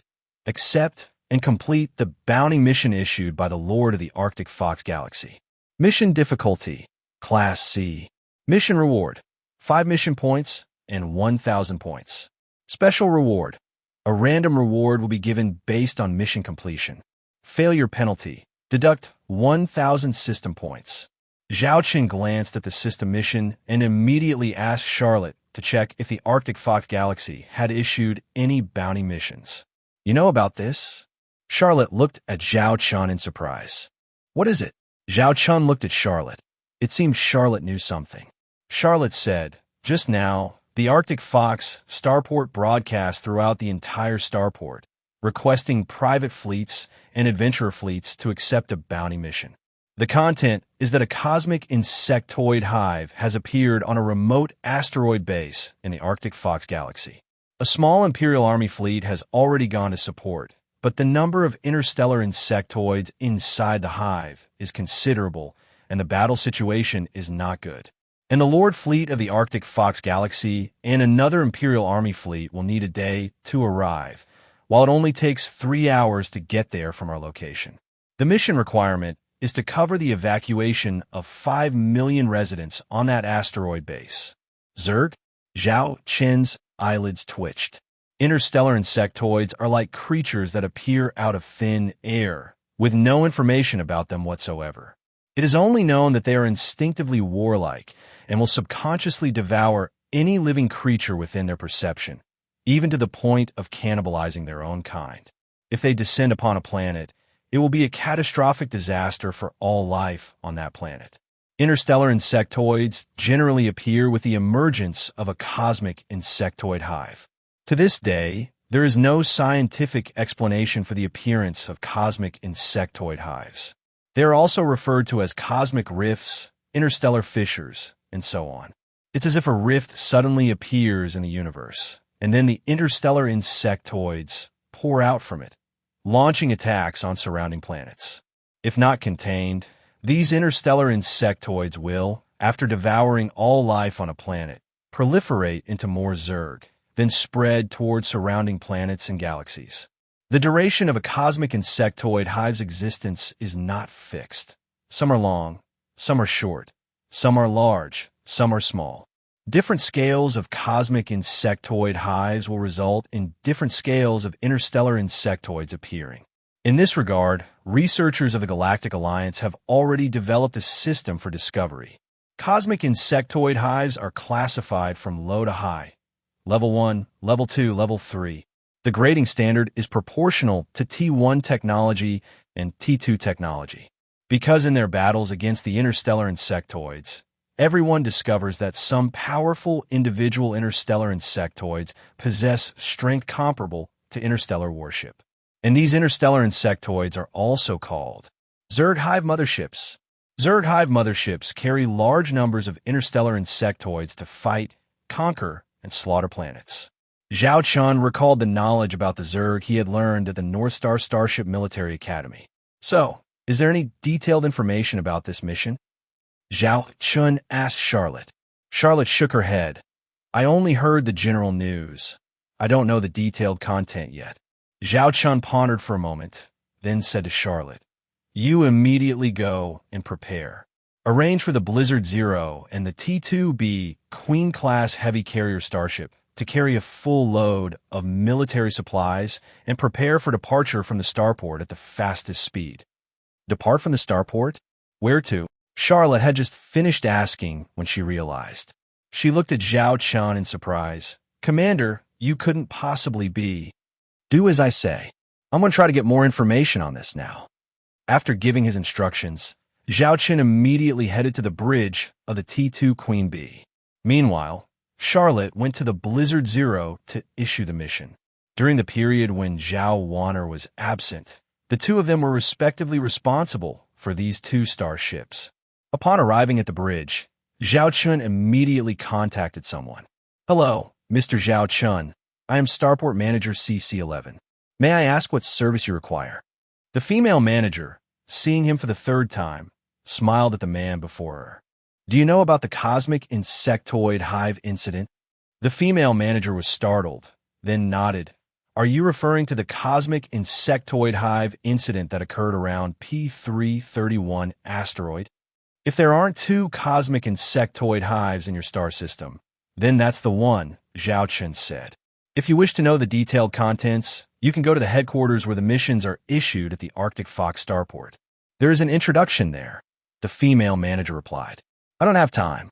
I need to understand all the intelligence regarding this mission as quickly as possible, and I also need to accept this mission at the fastest speed, Zhao Chen said. You want to accept this mission? The female manager was startled. It had been half an hour since the bounty mission was released, and the general manager of the Arctic Fox Starport had personally inquired with several commanders of private fleets and adventure fleet stationed at the starport. But no one was willing to accept the mission. Yes, Zhao Chen said. The female manager said, accepting the mission is not a problem, but according to procedure, your fleet needs to be registered first, and Zhao Chen said, I want it done the fastest. Get these things settled within 10 minutes. 10 minutes? The female manager looked troubled. These procedures must be followed. On one hand, it's also for the safety of your fleet. Beep, beep, beep. Your account has received 1,000 star coins. The female manager suddenly received a deposit notification. She glanced at it, then met Zhao Chen's gaze in the holographic image. Both understood without words. Due to the special nature of this mission, we can use an emergency channel. I will try to contact someone for you and give you a reply within 10 minutes. At the same time, I will send you all the mission intelligence content first. The female manager finished speaking as quickly as possible, then directly cut off communication with Zhao Chen to go through the emergency channel. Indeed, it's the same everywhere. Money makes things easier. Zhao Chen didn't dwell on that. He began to review the mission intelligence content sent by the female manager.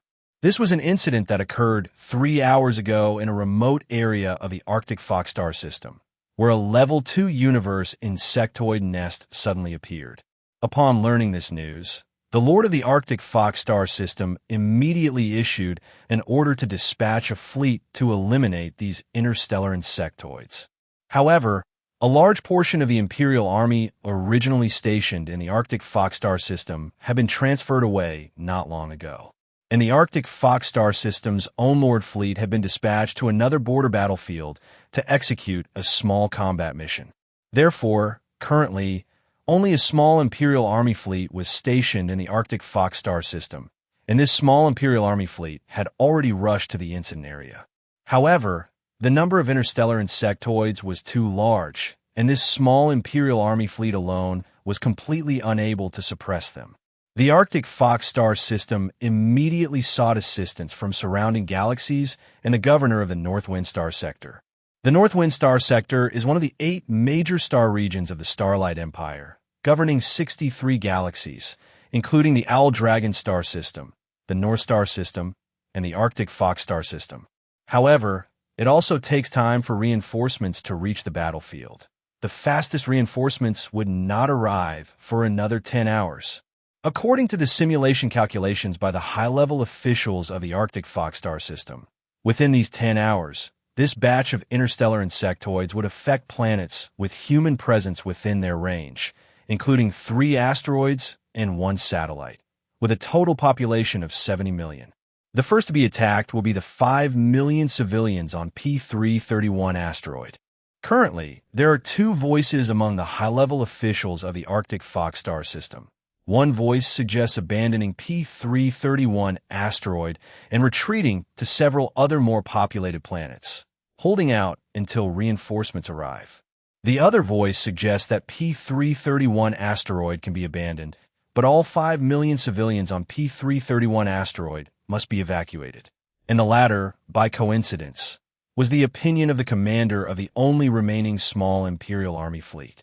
That commander, acting first and reporting later, directly led his fleet to P331 asteroid and demanded that interstellar transport ships be immediately dispatched to begin evacuation efforts for the civilians on P331 asteroid. However, according to system calculations, this Imperial Army fleet alone would be unable to successfully evacuate 5 million people from P331 asteroid under the interstellar insectoids attack. Therefore, that Imperial Army fleet commander directly came up with an idea. Since neither the Lord fleet nor the Imperial Army could arrive temporarily, then invite civilian fleets to assist. Thus, this bounty mission came into existence. The mission bounty was a full 500,000 star coins, and, at the same time, that fleet commander guaranteed that all starship losses and consumption during the battle would be borne by the Imperial Army. Zhao Chen rubbed his chin. In truth, he didn't particularly care about saving people. He couldn't risk so many people on his 2 starships just to save others. He didn't consider himself a savior. However, interstellar insectoids' corpses are very valuable. Their bodies contain various resources, making them a mobile treasury. And coincidentally, Zhao Chen was short on money right now. Plus the system's mission, Arctic Fox, Starport, Interstellar Mission Headquarters. Sir, it's useless for you to call us here. This is a level 2 universe insectoid nest, with at least 3 T2 Zerg hive motherships and over 30 T1 Zerg hive motherships. How can our adventurer fleets possibly hold them off for a few hours? Although the bounty is a hefty 500,000 star coins, you need to be alive to spend it, right? Who doesn't know that dealing with Zerg means your entire starship could fall if you're not careful? They won't give you a chance to surrender as a captive. It's just 5 million people dying. If you ask me, it's more suitable to retreat to the P300 asteroid behind us. It has 20 million people and defending that position would only require holding out for at most 2 hours before the fastest batch of reinforcements can arrive. But at P331 asteroid, we need to withstand the interstellar insectoids attack for at least 3 hours to ensure those 5 million people evacuate successfully. The risk is too great. In a room, the general manager of the Arctic Fox starport looked at the 3 fleet commanders, who led the largest private fleets in the starport, with a worried expression. All 3 refused to accept the mission, citing various reasons. I'll personally add another 100,000 star coins. Won't you reconsider? This mission isn't asking you to fight the Zerg to the death. You just need to delay them for 3 hours, or perhaps 2 hours will be enough. The general manager of the Arctic Fox starport persuaded. Forget 600,000 star coins. Let anyone who wants to do this 1 million star coins job do it. I'm certainly not. Speaking of which, it's strange, isn't that fleet commander who arbitrarily led his fleet to safely evacuate 5 million civilians on P331 asteroid out of his mind? You guys are also something. Couldn't you just have the Lord of the Arctic Fox star system issue an order for him to withdraw his fleet? One of them said, pouting. The general manager of the Arctic Fox starport sighed, truly having untold bitterness in his heart. The lord above him, of course, wanted to withdraw that Imperial Army fleet. Although the Imperial Army was not under his direct command, under normal circumstances, the lord of a territory still held some authority. Moreover, the lord of the Arctic Fox star system was an earl, and the Arctic Fox star system was one of the most prosperous galaxies in the North Wind star sector, so his status was naturally extraordinary. But that fleet commander of the Imperial Army fleet, his identity, was even more extraordinary. The lord of the Arctic Fox star system had said that even if those 5 million people, plus the 70 million total on the subsequent planets, all perished, he wouldn't feel pained. But if anything happened to that commander, then he would be in big trouble. Just then, a message popped up on the general manager of the Arctic Fox starport's terminal. Seeing the content, he was overjoyed. He immediately connected. Hello, you said a fleet is willing to accept this bounty mission? The 3 people present heard the general manager of the Arctic Fox starport's excited words, and they looked at each other. The 3 of them, didn't dare to take this mission. So where did this reckless fool come from who dared to take it? Incomplete procedures? No problem, no problem. At such a critical time, all procedures are simplified. It's best if they can depart immediately, the general manager of the Arctic Fox starport said. He thought of something and suddenly asked, what's their background? How many starships do they have? Black Dragon fleet? Currently at our starport. Only 2 starships. The general manager of the Arctic Fox starport was dumbfounded. Black Dragon fleet? The 3 people next to him mumbled the name. They had never heard of such a person in the entire Northwind star sector. And only 2 starships? Although it was possible that most of their starships were not docked at the starport. But did someone really dare to take on this mission? Forget it, no matter what fleet it is. Tell them, please ask them to depart immediately. If they successfully complete this mission, the Arctic Fox starport will give them an additional 100,000, no, 200,000 star coins as compensation, the general manager of the Arctic Fox starport said. The communication ended. The general manager of the Arctic Fox starport looked at the 3 people present and asked again, are the 3 of you really not going to reconsider? This bounty mission doesn't limit the number of people. If you all go together, perhaps. Forget it. Such an easy mission to earn money. Let's leave it to this Black Dragon fleet, one of them said with a sarcastic tone. I'm curious to see if they can successfully evacuate those 5 million people. Another person said with a taunt, his tone and eyes completely disbelieving that the other party could accomplish this task. T2B, Queen-class heavy carrier starship, bridge. Mr. Zhao Chen, we have registered you. You have accepted this mission. Additionally, we have added an extra 200,000 star coins in remuneration. As long as you can complete this mission, you will receive a total of 700,000 star coins, the female manager said to Zhao Chen via video communication. Okay, thank you, Zhao Chen said. I wish you a triumphant return, the female manager said. The communication ended. Zhao Chen looked at the video communication window on the other end, which was Charlotte. What's the deal with this black dragon fleet? Charlotte asked curiously. Zhao Chen explained, registering a mission requires a name.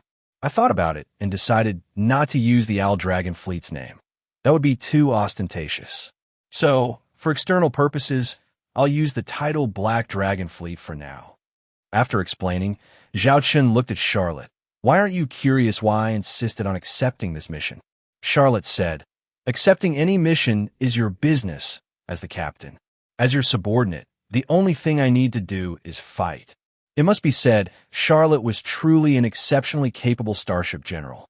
Currently, the T2 Queen Bee and the Blizzard Zero were departing the Arctic Fox starport, and there was still some time before entering warp speed. Zhao Chen continued, in your opinion, what are our chances of success if we undertake this mission alone? Charlotte's expression became serious. She raised her hand and summoned a holographic image of the mission briefing. This is a Level 2 universe insectoid nest. Assuming there are at least 3 T2 Zerg hive motherships and 30 T1 Zerg hive motherships. If we fight to the bitter end, we don't have much chance of winning, because those Zerg, we don't have an interstellar supply ship now. Even if we use up all our ammunition, we might not be able to eliminate them all. But if it's just to delay time and allow the 5 million people on P331 asteroid to evacuate, then the difficulty is much lower. Roughly an 80% chance of success. That high. I thought you would think I was being very adventurous. Zhao Chen was somewhat surprised by Charlotte's judgment. Charlotte said, if it were ordinary 2 T2 starships, the chances of success would be less than 30%. But your 2 starships cannot be described as ordinary T2 starships. Furthermore, I've had contact with the interstellar insectoids a few times. As long as it's not a large-scale interstellar insectoids force, the threat isn't very significant. With Charlotte's words, Zhao Chen's confidence greatly increased. Warp engine trajectory pre-calculated. We will now enter the acceleration phase. We will enter warp speed in 10 minutes. All crew members, enter deep sea mode within 10 minutes. Repeat, all crew members, enter deep sea mode within 10 minutes. Zhao Chen gave the order. Target, edge of the Arctic Fox star system, P331 asteroid. 20 minutes later, Blizzard Zero and the T2B Queen-class heavy carrier starship successively arrived at the preset coordinate location. Zhao Chen was the first to wake up. He left the hibernation pod and sat in the captain's chair. Just as he was about to issue an order, a voice sounded beside him. All personnel on the bridge. Return to your stations within 1 minute. Check all starship data. All personnel aboard the starship. Return to your stations within 3 minutes. Stand by at all times. The starship will immediately enter Level 2 combat readiness. Interstellar drones are to be ready for deployment at any moment. Zhao Chen looked over and saw that Secretary Lilith had already begun issuing commands. Lilith noticed Zhao Chen's gaze. She said somewhat awkwardly, Did I do something wrong? No, you did very well. I didn't expect you to recover so quickly. Your physical fitness is quite good, Zhao Chen said approvingly. The duty of secretary is to assist the captain in issuing orders. When necessary, they must also issue certain commands that do not require specific captain authorization, even before the captain does. Just like those words earlier. Lilith replied, I previously served on a starship of the Succubus Kingdom and even participated in the war to resist the invaders. But we ultimately failed. The Succubus Kingdom campaign. I recall that was already over 50 years ago, right? You were already serving then? Then you are now how old? Zhao Chen began to speculate about his secretary's age. Lilith said, Yes, I'm 75 this year. Zhao Chen was taken aback. 75? Looking at Lilith's appearance, one could easily mistake her for being no more than 20. Lilith guessed Captain Zhao's suspicion. She explained, Under normal circumstances, we succubi have a lifespan of up to 300 years. If, like your human race, we utilize certain technological advancements, we might even live to 400. For 100 years? Zhao Chen swallowed hard. Calculating it that way, Lilith would indeed be equivalent to a 20-year-old girl in human terms. The current maximum lifespan for humans has already reached 150 years. Of course, only those of the privileged class can enjoy this. The lifespan of ordinary people is still around 70 or 80. Captain, Blizzard Zero has successfully completed warp travel. Awaiting further instructions, Charlotte's communication window popped up. What's the travel time from our current position to P331 asteroid? Zhao Chen asked. Lilith quickly answered. If traveling at the speed of the T2 Queen Bee, the estimated fastest time to reach P331 asteroid is half an hour. For Blizzard Zero, it would take 10 minutes. Because warp travel can only reach an approximate location. In non-combat environments, one can get closer to the destination. But if heading to a combat zone, a typical Starfleet will usually decelerate in advance, stopping warp travel while still a certain distance from the combat area, and then use conventional engines to enter the combat zone. Blizzard Zero will first form a formation with the T2 Queen Bee and proceed to P331 asteroid. The specific combat plan will be decided upon arrival, Zhao Chen said. Yes, Charlotte and Lilith responded simultaneously. Subsequently, the two starships maintained the same speed as they traveled in one direction. After sailing for about 10 minutes, they spotted a fleet of interstellar transport ships moving at a very slow speed. What are those starships? Zhao Chen looked puzzled at these interstellar transport ships, whose speed he estimated was probably only 10 knots. This was clearly not their normal cruising speed. Based on the identification numbers of these interstellar transport ships, this should be the Interstellar Transport Ship Fleet under the jurisdiction of the Arctic Fox Star System's Lord Fleet. Their model is the T2 Seahorse class medium interstellar transport ship. Their presence here is likely to execute the evacuation of civilians from P331 asteroid. Lilith answered promptly. Zhao Chen looked at Lilith with some surprise. Lilith explained quietly, "It was in the study materials I learned. Contact their starship. Ask them why their speed is so slow," Zhao Chen said, frowning. Soon, the communication was connected. "What fleet are you from?" The other side's fleet commander asked first. "We are the Black Dragon Fleet, having accepted the mission to support the evacuation cover operation on P331 asteroid.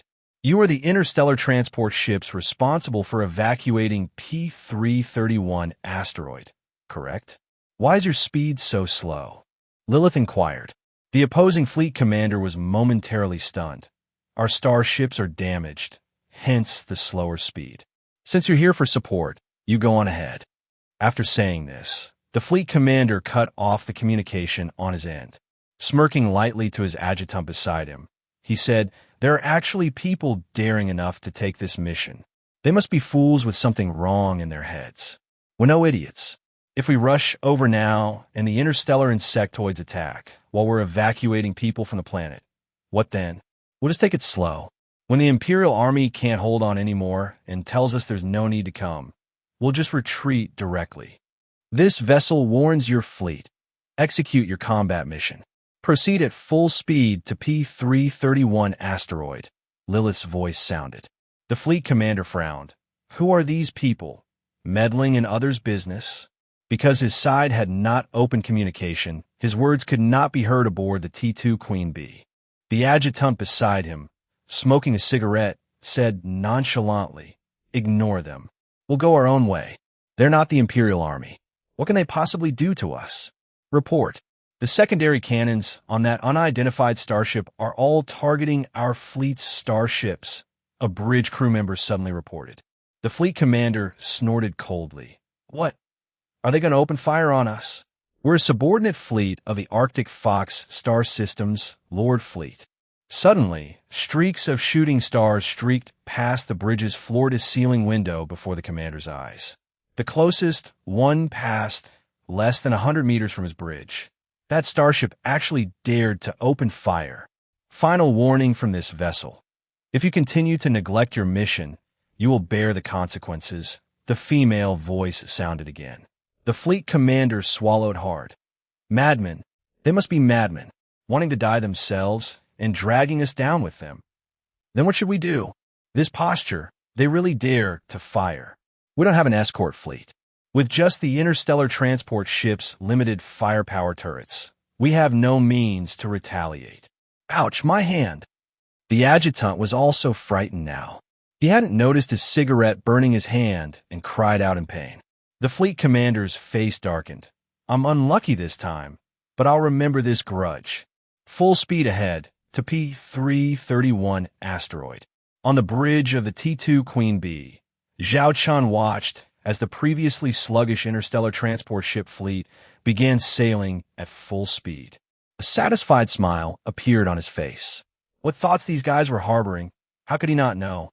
Usually, if it had nothing to do with him, he wouldn't care what they did. But unfortunately, this time it was his, Zhao Chen's, system mission. There was no way he'd let them deliberately dawdle. P331 asteroid, with a population of 5 million, is a small resource planet. Therefore, the Arctic Fox Star system established several bases here, arranging for 5 million people to carry out resource extraction operations on this small resource planet. Who would have thought that disaster would strike from above? A cosmic insectoid hive appeared. The first to be endangered was their P331 asteroid. The small planet leader was currently in a frenzy, launching evacuation efforts, but there were too few interstellar transport ships here, and so far, less than 1/10 of the people had been evacuated. Their transport capacity alone was far from enough, but the interstellar transport ship fleet, which was supposed to arrive half an hour ago, under the Arctic Fox Star System Lord fleet, was still delayed. How was your evacuation progressing?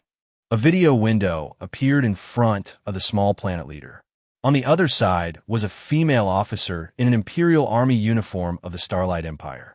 So far, we have only evacuated 500,000 people, and more than 4 million are still awaiting evacuation, the small planet leader replied.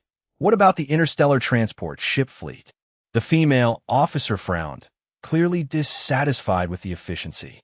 Not yet, the small planet leader said helplessly. Commander, a large number of bugs have appeared on our fleet's right flank. There are too many. We must retreat a long distance. Commander, the enemy's T2 Zerg hive mothership used plasma cannons to attack our starship, and the hull of a T2 Hyena-class medium interstellar destroyer was damaged. The female officer's side was very noisy, filled with various reports, and each message increased the small planet leader's anxiety. Sir, why don't you evacuate first? Sacrificing 30 Imperial Army starships for the sake of a few million people here is not worth it, the small planet leader advised again. He had already said this several times. If this commander had not led the Imperial Army fleet here, perhaps he himself would have already left on a starship. We still have time. We cannot abandon any citizen of the Empire, the female officer said sternly. The small planet leader smiled bitterly in his heart, thinking, you are merciful, but don't drag the high-ranking officials of our small planet down with you. If she didn't leave, they wouldn't be able to leave either. We will continue to delay the interstellar insectoids attack here, and we estimate we can hold on for another 2 hours. You must find a way to evacuate the civilians as quickly as possible, the female officer said with unwavering determination. Yes, the small planet leader replied, bracing himself. Starlight Empire, 7th Legion, 3rd Regiment, 5th Fleet, Flagship, Fire Leopard-class medium interstellar battleship bridge. The female officer, who had just finished the communication, looked at the starship radar in front of her with a solemn expression. On the starship radar, there were countless dense red dots, numbering in the millions. These were all bugs. Miss, we really should retreat. If we continue fighting like this, our fleet might accidentally get entangled by the swarm and be completely wiped out. Currently, we can suppress the swarm with our firepower, but as the number of bugs increases, we will soon be surrounded, and then we won't even be able to retreat. A female deputy next to her anxiously advised. The female officer gritted her teeth and said reluctantly, Are we really going to abandon the lives of those few million people on that planet? Miss, your life is far more important than those few million lives, the female deputy said bluntly. No, everyone is the same, and as Imperial soldiers, Our duty is to protect the people of the Empire, the female officer said righteously. The female deputy felt a million mythical creatures galloping in her heart, thinking, "Miss, this is not the time for your sense of justice to overflow." The female deputy had no choice but to pull out her trump card. "Miss, you care about those few million people, but don't you think about how many people will pay the price if something happens to you here? How many families will be implicated behind this?" The female officer was conflicted. She knew very well that she was being a bit willful now, but her sense of justice did not allow her to easily abandon the lives of those few million people on that planet. 2 hours. We will hold on for another 2 hours. The female officer gritted her teeth and chose to compromise. 2 hours is impossible. Given our current situation, we can only hold on for at most 1 hour. We must retreat within 1 hour, no matter what.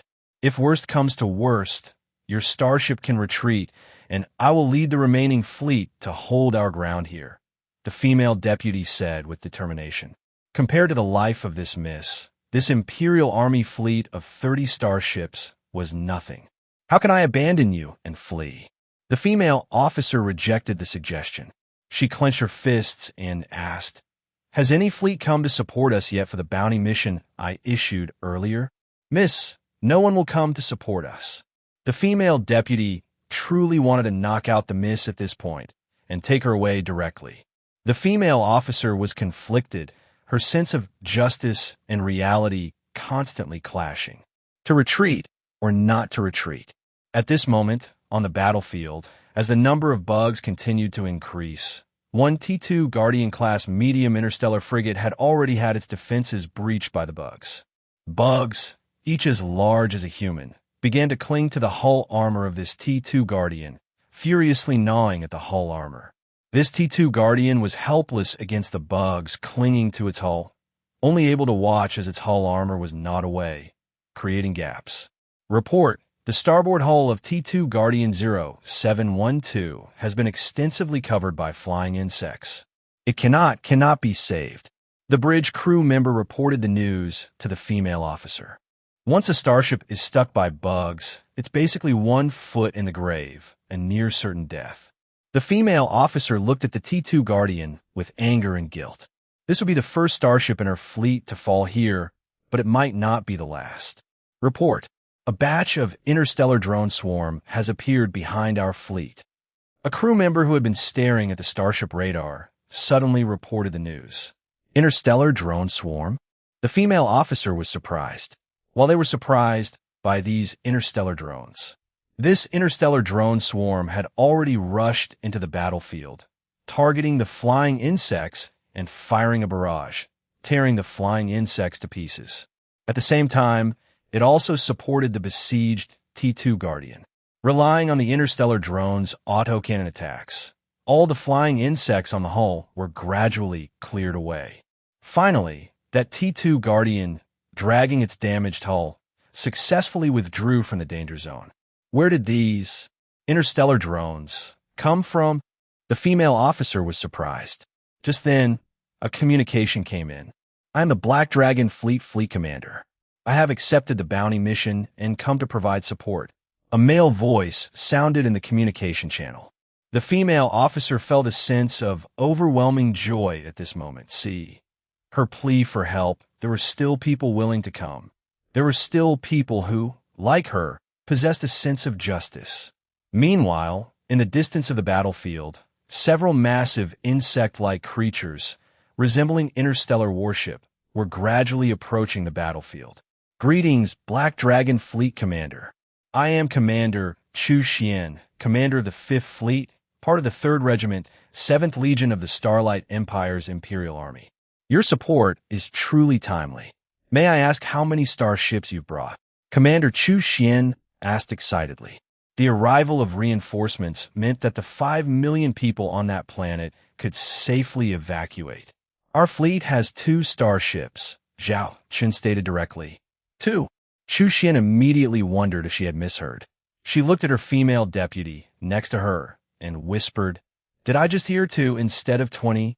I think I also heard 2. The female deputy nodded, her expression blank. Chu Xian hesitated for a moment, then confirmed again. Did you just say your fleet only has 2 starships? Yes, Zhao Chen replied. Are you just an advanced fleet? And the main fleet is still on its way? Chu Xian tried to salvage some hope. Zhao Chen said, only our 2 starships have come to provide support this time. As for the mission issued by the commander, no one else was willing to accept it besides us. 2. Only 2 starships? Chu Xian instantly felt her hope plummet from its peak to rock bottom. Are you T3 starships? Chu Xian asked, still unwilling to give up. 2 T2 starships, Zhao Chen replied. Chu Xian was expressionless at this moment. Perhaps she really shouldn't have chosen to hold out a P-331 asteroid. She shouldn't let her fleet sacrifice themselves here for her so-called sense of justice and responsibility. Thank you very much for coming to support us. But with only your 2 starships, you cannot salvage the current dire situation, Chu Xian said, her spirits low. So I've decided to give up. Are you giving up without even trying? Zhao Chen retorted. Chu Xian was stunned. You were willing to defy your lord's orders and insist on covering the evacuation of 5 million civilians on P-331 asteroid, even though this puts your fleet in danger and might even jeopardize the safety of tens of millions of civilians behind you, thus losing the big picture for a small gain. You might not be a qualified commander, but you are a commendable soldier. I don't believe that you are willing to abandon the conviction you hold dear when there is still hope. Zhao Chen looked directly into Chu Xian's eyes. Although separated by the virtual window of the video communication, Chu Xian felt a jolt, as if she had been electrocuted. Goosebumps rose all over her body. Chu Xian opened her mouth, but the female deputy next to her directly interrupted. Captain, perhaps you don't understand the current situation. With just your 2 T2 starships, you absolutely cannot salvage the situation. You must know, there are 30 T2 starships of the Imperial Army here. A mere 2 starships. The female deputy had initially admired this man, but now she mostly thought he was another fool. Just when her young mistress had finally been persuaded to retreat, this young man suddenly appeared, tried to incite her young mistress with a few words. Did he not know her young mistress's identity? If anything happened to her here, the entire Arctic Foxstar system might have to pay a heavy price. Then perhaps you should first explain the current situation. Zhao Chen looked at Commander Chu Xian. Commander Chu Xian stopped the female deputy from continuing to speak. She said seriously, the current situation is like this. This interstellar insectoid's force came from a level 2 universe insectoid nest, which has now closed. A total of 4 T2 Zerg hive motherships and 35 T1 Zerg hive motherships appeared. So far, we have destroyed 4 T1 Zerg hive motherships and heavily damaged 1 T2 Zerg hive mothership. However, the number of insectoids is simply too vast, and we are finding it difficult to maintain our defensive line. Zhao Chen inquired, what is your fleet's battle damage situation? How much combat capability do your starships still have? Commander Chu Xian was startled but still replied, all 30 of my fleet starships are still intact. 2 of them have sustained some damage, but it does not affect their combat capability. More than 50% of the weapons on board still remain. But our firepower is insufficient. The number of insectoids. Understand. I believe we still have a chance to fight. Zhao Chen interrupted Commander Chu Xian, stating firmly. The female deputy covered her face. Where did this hothead come from? Why was he just like her young mistress? What was her young mistress's status? Could this person compare? Hey, do you even understand what the situation is right now? We can't just drag 30 starships to risk it here with your 2 starships, just because of your words. The female deputy now even omitted any honorifics when addressing Zhao Chen, shouting directly. Zhao Chen ignored the female deputy and only stared at Chu Xian. What is your plan? Chu Xian asked Zhao Chen. There's no time to explain too much now. You just need to have your fleet follow my instructions. Defeating the interstellar insectoids in front of us is impossible, but buying about 2 more hours for the P-331 asteroid behind us is still feasible. Zhao Chen looked at the young and beautiful commander before him. You just need to tell me if you are willing to trust me, and if you are willing to gamble one more time for your inner conviction. Chu Xian clenched her fists and bit her lip, clearly showing her intense internal struggle. Are you done or not? If you want to die, no one is stopping you. The female deputy, unable to bear it any longer, pointed at Zhao Chen and yelled. Zhao Chen added, if you still don't believe me, I can give you a guarantee. When you believe this battle is truly hopeless, you can retreat at any time. All right, I agree. My fleet will now obey your command and deployment. At this moment, Commander Chu Xian's eyes once again emitted a gem-like radiance. Young mistress. The female deputy stamped her foot in exasperation. Just let me be willful one more time. If it truly cannot be changed, then we can still retreat in time, Commander Chu Xian murmured. The female deputy was helpless. She knew that once her young mistress made a decision, she couldn't change it. Her young mistress was someone full of a sense of justice and particularly stubborn. My interstellar drone swarm will provide you with cover. Now, your fleet will retreat at full speed. At this position, form a one-way aircraft carrier battle formation with my T-2 carrier starship as the core, Zhao Chen said seriously. There's so many insectoids. Are you sure your interstellar drone swarm can really hold them back? Commander Chu Xian asked worriedly. Zhao Chen said without changing his expression, please trust me, Commander Chu Xian. Commander Chu Xian looked at the man before her.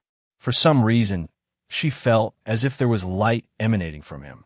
She began to issue orders to her fleet. All fleet units withdraw from combat and retreat at full speed towards coordinates. At position, form a one-way aircraft carrier battle formation with the Allied aircraft carrier Starship as the core. It must be said that the Imperial Army fleet's quality is quite high.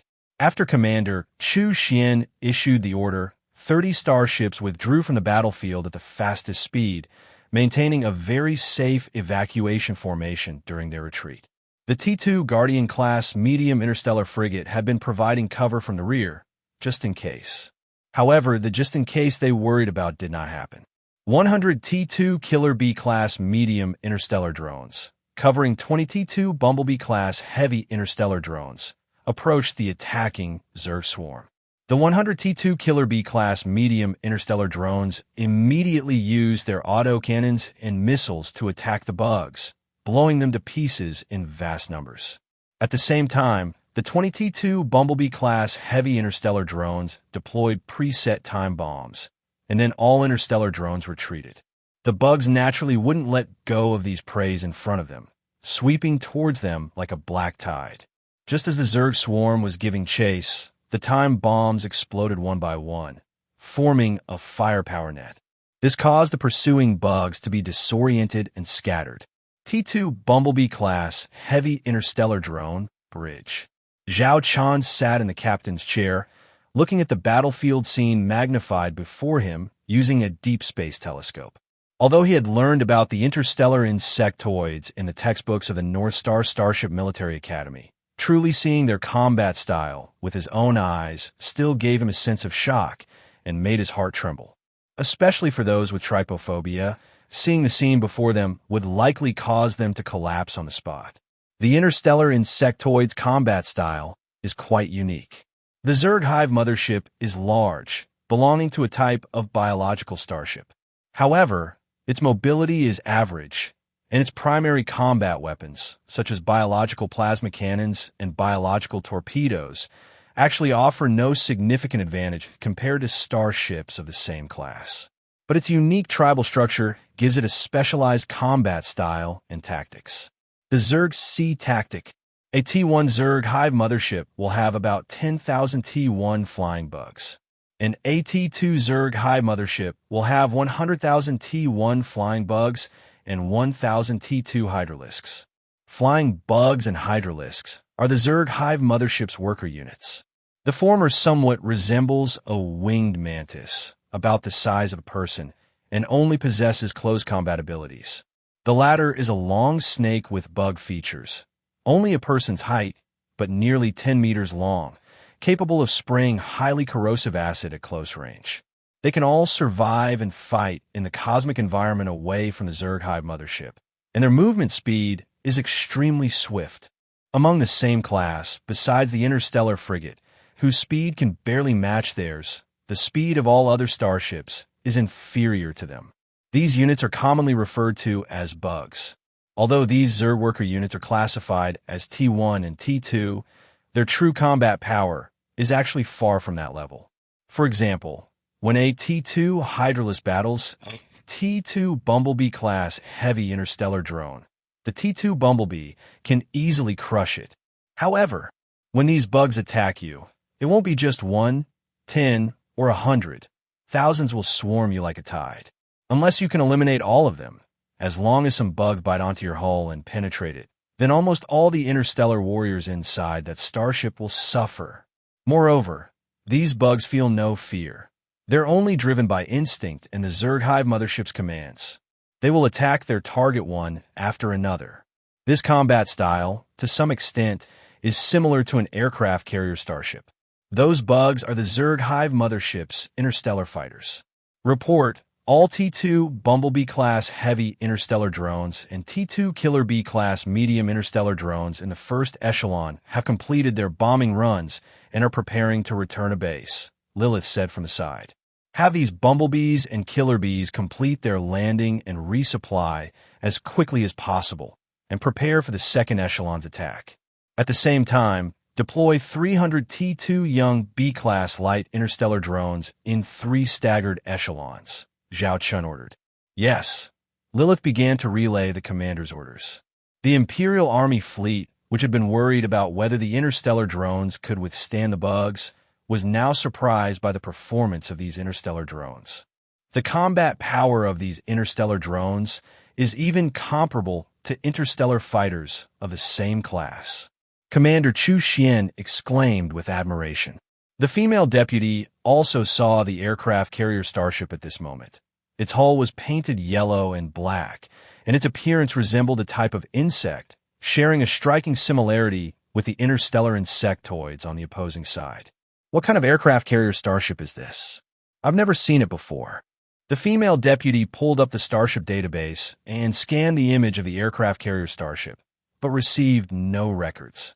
There's no record of it in our database, the female deputy said in surprise.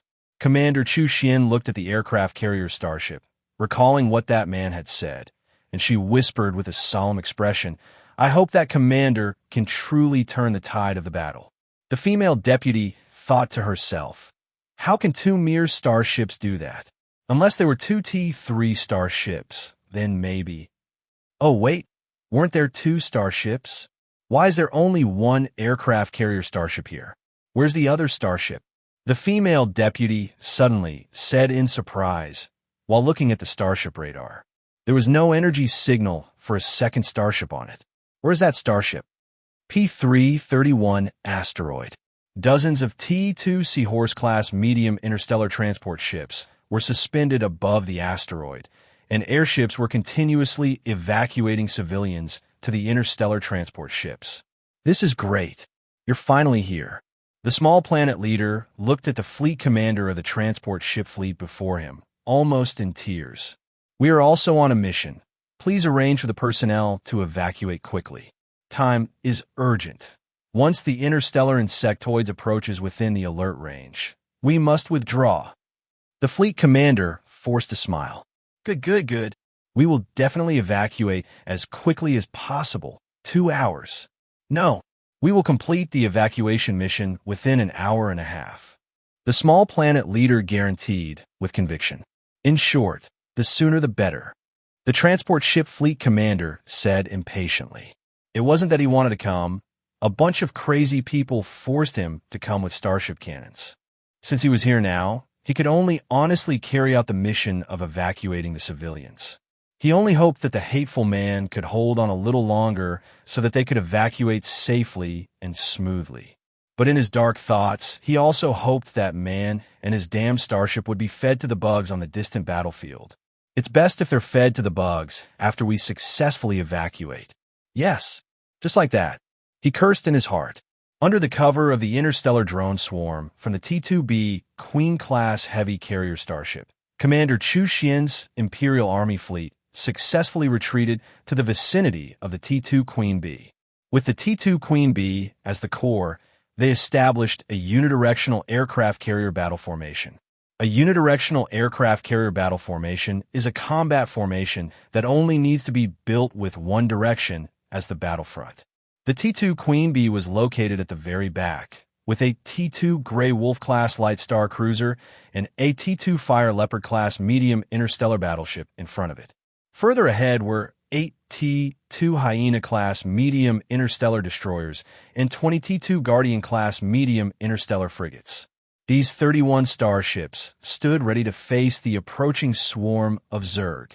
Almost the instant those Zerg entered firing range, all Imperial Army starships opened fire.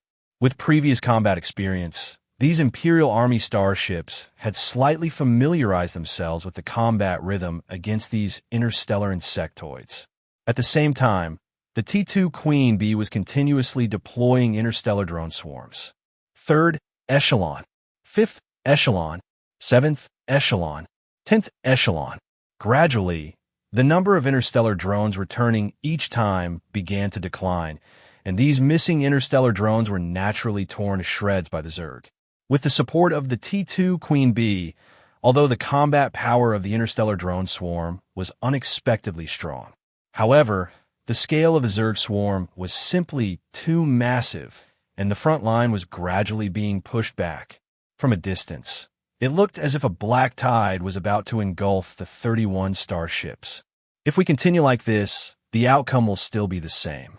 Our firepower is completely insufficient to withstand the Zerg swarm's attack, the female deputy said anxiously beside Commander Zhao Chen. Commander Zhao Chen stared at the changes on the holographic interstellar sandbox, her expression solemn. From the current situation, in less than 20 minutes, these Zerg swarms would approach their starship line, posing a direct threat to their starships. Contact the captain of the Black Dragon fleet for me, Commander Zhao Chen said in a deep voice. The female deputy immediately connected, and a video window opened, the man's face appearing before them again. Before Commander Zhao Chen could speak, Zhao Chen spoke first. Wait a little longer. Commander Zhao Chen and the female deputy were stunned. Wait for what? Commander Zhao Chen asked subconsciously. Time. Zhao Chen's gaze was not on Commander Zhao Chen at this moment, but on his holographic interstellar sandbox, as if he was waiting for something to happen. Commander Zhao Chen and the female deputy both found it incredible. 10 minutes. At most, wait 10 more minutes. Zhao Chen said seriously. Commander Zhao Chen, who was about to speak, chose to hold back. She thought to herself. Then she would wait 10 more minutes. If there was still no change after 10 minutes, she would really lead her Imperial Army fleet to evacuate. Time passed bit by bit. The Zerg swarm tide was also gradually approaching the fleet's front line. The female deputy was frantic with worry. Suddenly, the starship radar operator, who had been monitoring the battlefield, exclaimed, "Report, high energy readings detected behind the Zerg swarm."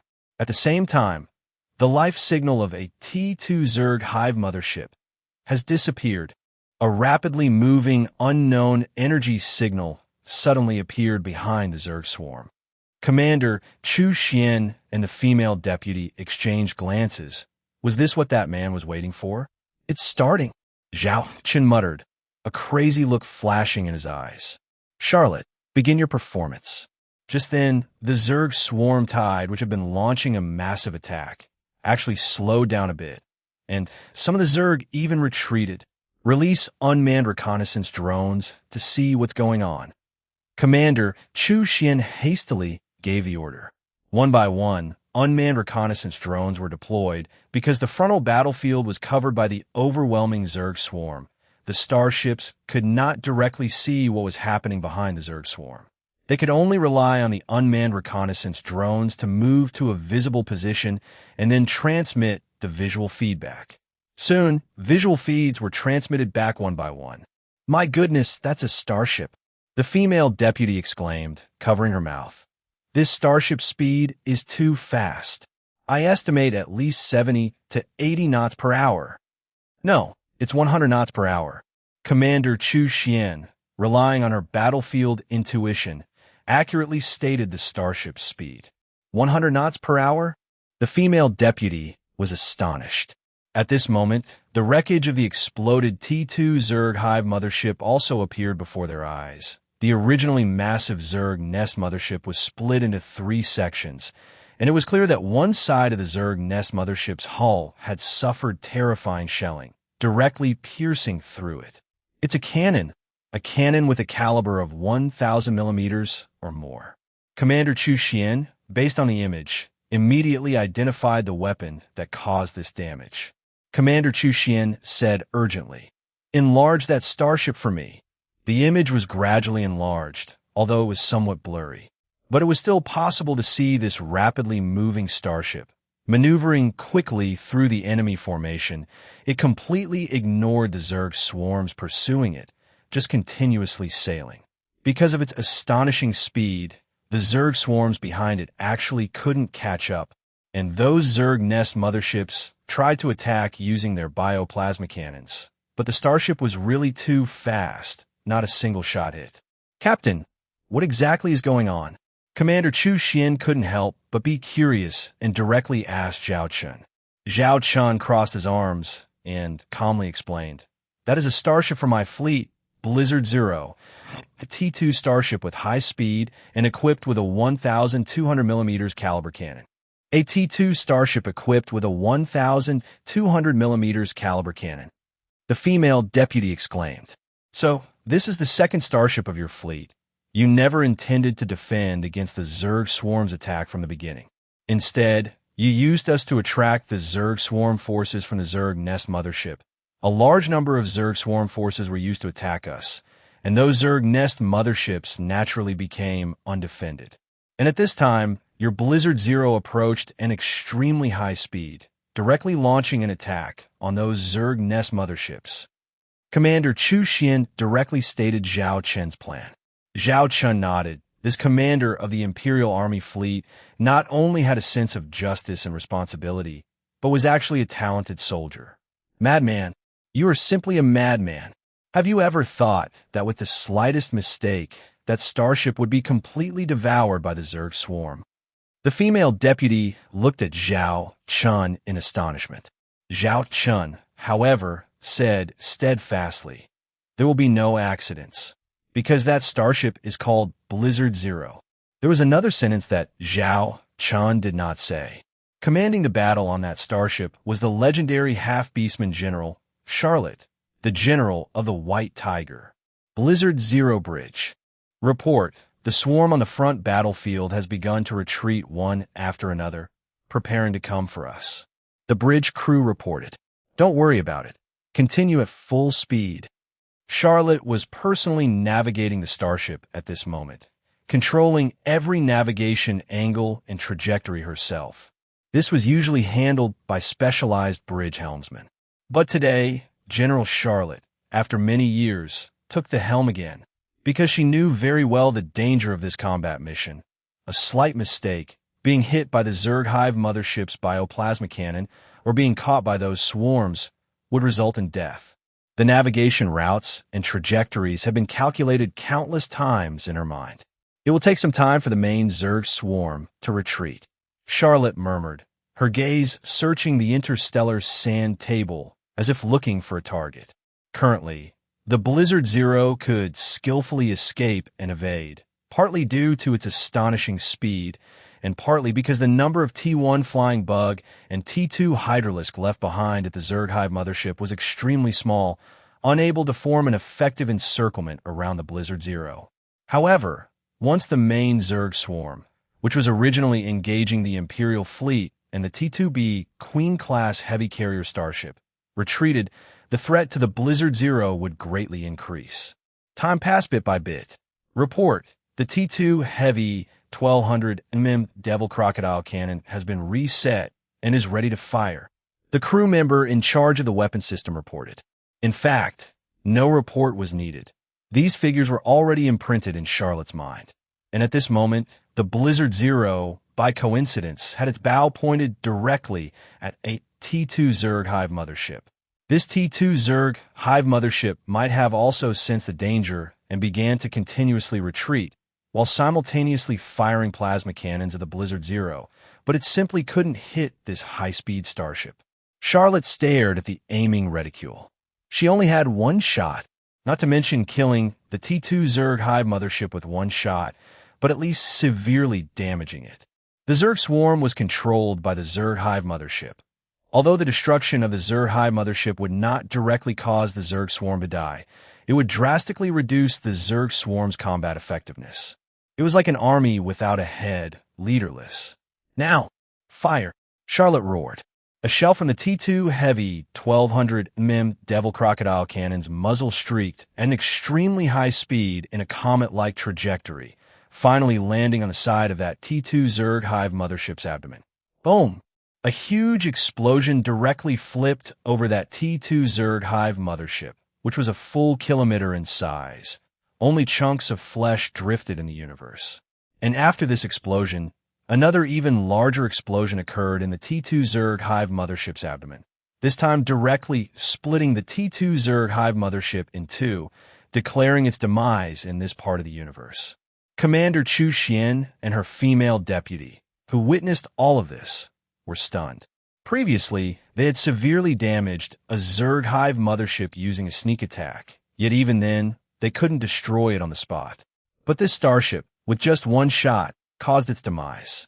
This was simply too incredible. Moreover, that T2 Zerg hive mothership just now was clearly also killed with one shot.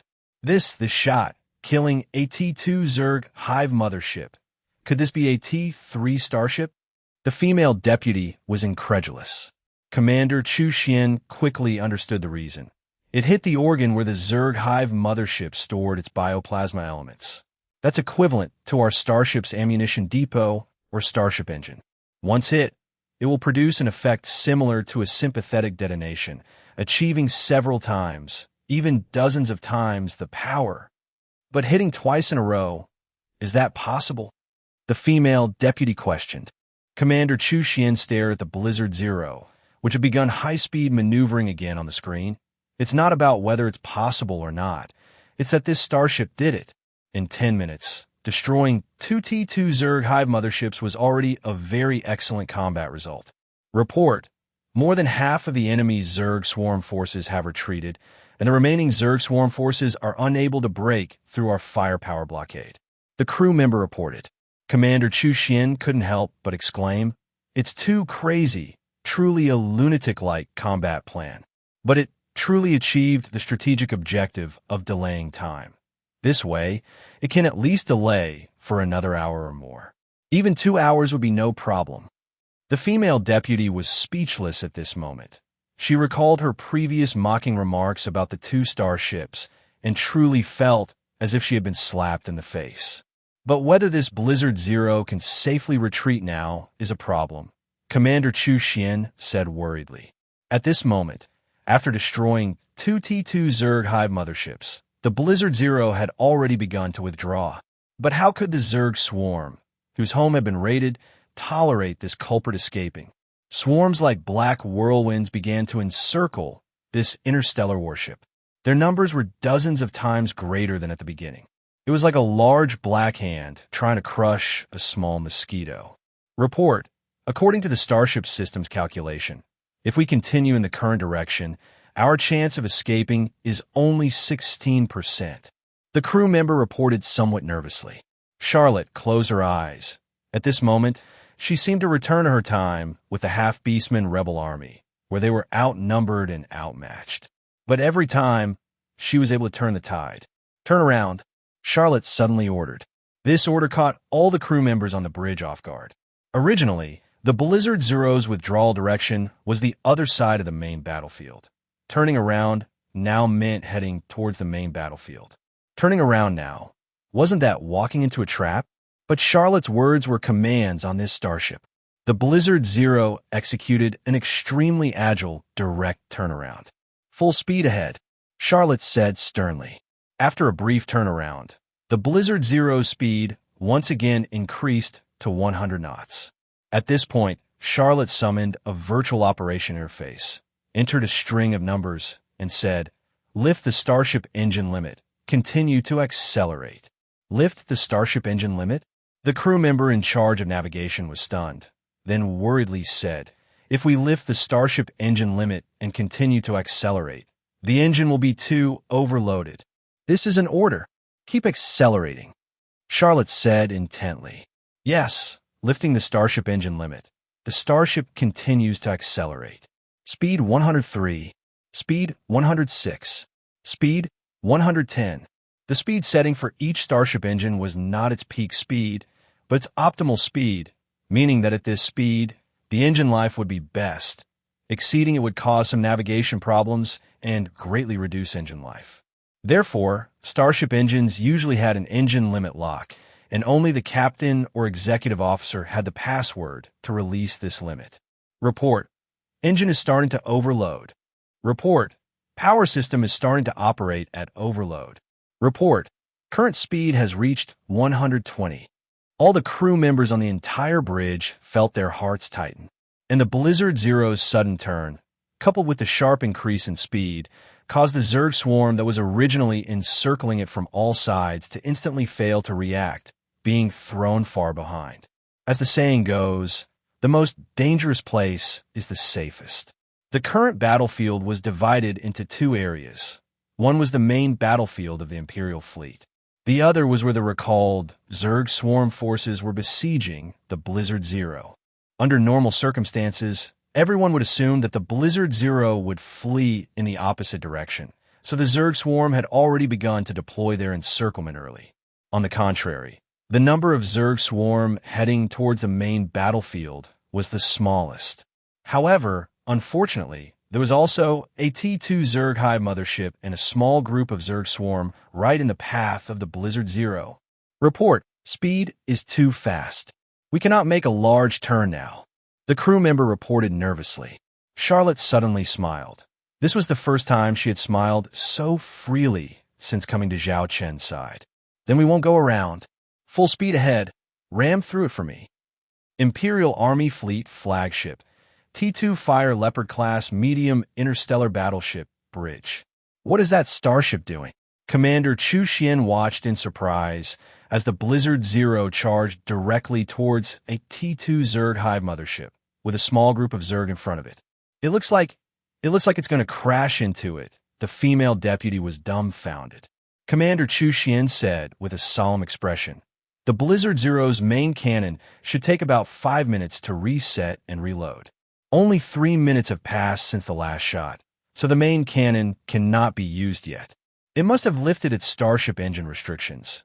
Its speed is estimated to be over 130 knots. In just a few minutes of observation, Chu Xian had already figured out some combat information about the Blizzard Zero.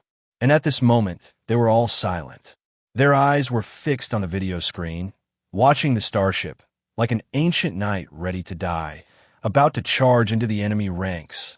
The Zerg guarding the T2 Zerg hive mothership also sensed the danger at this moment and immediately transformed into a black whirlwind and rushed over, attempting to intercept the starship. At the same time, the T2 Zerg hive mothership's abyssal maw slowly opened, aiming at the rapidly approaching starship. Bioplasma cannons began to charge in its abyssal maw, flashing with blue light. Meanwhile, the Blizzard Zero had already charged head-on into the Zerg swarm. From the perspective of Chu Xian and the others, the Blizzard Zero plunged into the Zerg swarm, but because the Blizzard Zero's speed was extremely fast, even surpassing the speed of T1 flying bugs and T2 hydralisks. What would it look like when two high-speed moving objects collide? One side would be torn apart, and now these Zerg were playing that role. T1 flying bugs and T2 hydralisks crashed into the Blizzard Zero's hull, and before they could even attack, they were turned into a puddle of flesh, their green fluid becoming the Blizzard Zero's new paint job. And the crew members inside the Blizzard Zero starship at this moment personally experienced the feeling of being in a storm. In any part of the starship, a continuous thump, thump, thump sound could be heard, and the ground beneath their feet was shaking. Bridge. Report. Frontal hull armor overall damage reached 10%. 12%. 14%. Report. Flank hull armor overall damage reached 3%. 5%. 7%. Crew members continuously reported various hull conditions. The continuous thump, thump, thump impact sound in their ears made many crew members on the bridge feel as if a shadow had fallen over their hearts. Charlotte, as the temporary captain, however, had a crazy look in her eyes at this moment. Her long dormant blood was burning. "What's the current speed?" Charlotte asked loudly. "Speed is 135 knots. Although the speed has been somewhat affected by the Zerg impacts, our starship speed is still gradually increasing. Do we still need to accelerate?" The crew member responsible for speed control was already sweating profusely. Looking at the number that had turned red and was still constantly jumping, she felt her heart beating several times faster than usual. "Continue to accelerate," Charlotte said. Charlotte looked at the video footage transmitted from outside the starship. To be honest, there was actually no image visible now, only a pitch-black expanse because the entire outside of the hull was covered in Zerg. They were moving against the flow within the Zerg swarm. Due to the extremely high speed, these Zerg simply could not cause effective damage to the hull armor. The only effective damage might be their suicidal impacts. Although not visible on the starship radar, the Blizzard Zero was getting closer and closer to that largest energy signature. Finally, the scene before them brightened, breaking through the darkness. The Blizzard Zero burst out of the Zerg swarm, and the T2 Zerg hive mothership opposite was almost within reach. The T2 Zerg hive mothership was opening its gaping maw, its bioplasma cannon almost ready, about to fire. All secondary cannons, point defense cannons, full firepower, Charlotte roared. The secondary cannons and point defense cannons, already prepared, fired simultaneously. The bioplasma cannon also fired, and the two collided, forming a spectacular fireball effect and a large cloud of smoke, with a sweeping shockwave blowing away the scattered Zerg far and wide. A few seconds later, the Blizzard Zero burst out of the explosion smoke. "Ram it! Keep firing the point defense cannons," Charlotte roared. The crew member next to her immediately used the ship-wide communication and shouted, "All hands prepare for impact." Repeat, "All hands prepare for impact." All crew members on the Blizzard Zero immediately prepared for the impact, grabbing onto anything they could to steady themselves. The next moment, the rapidly charging T2 Zero Blizzard directly crashed into the bow of the T2 Zerg hive mothership. The size difference between the two was actually several times over.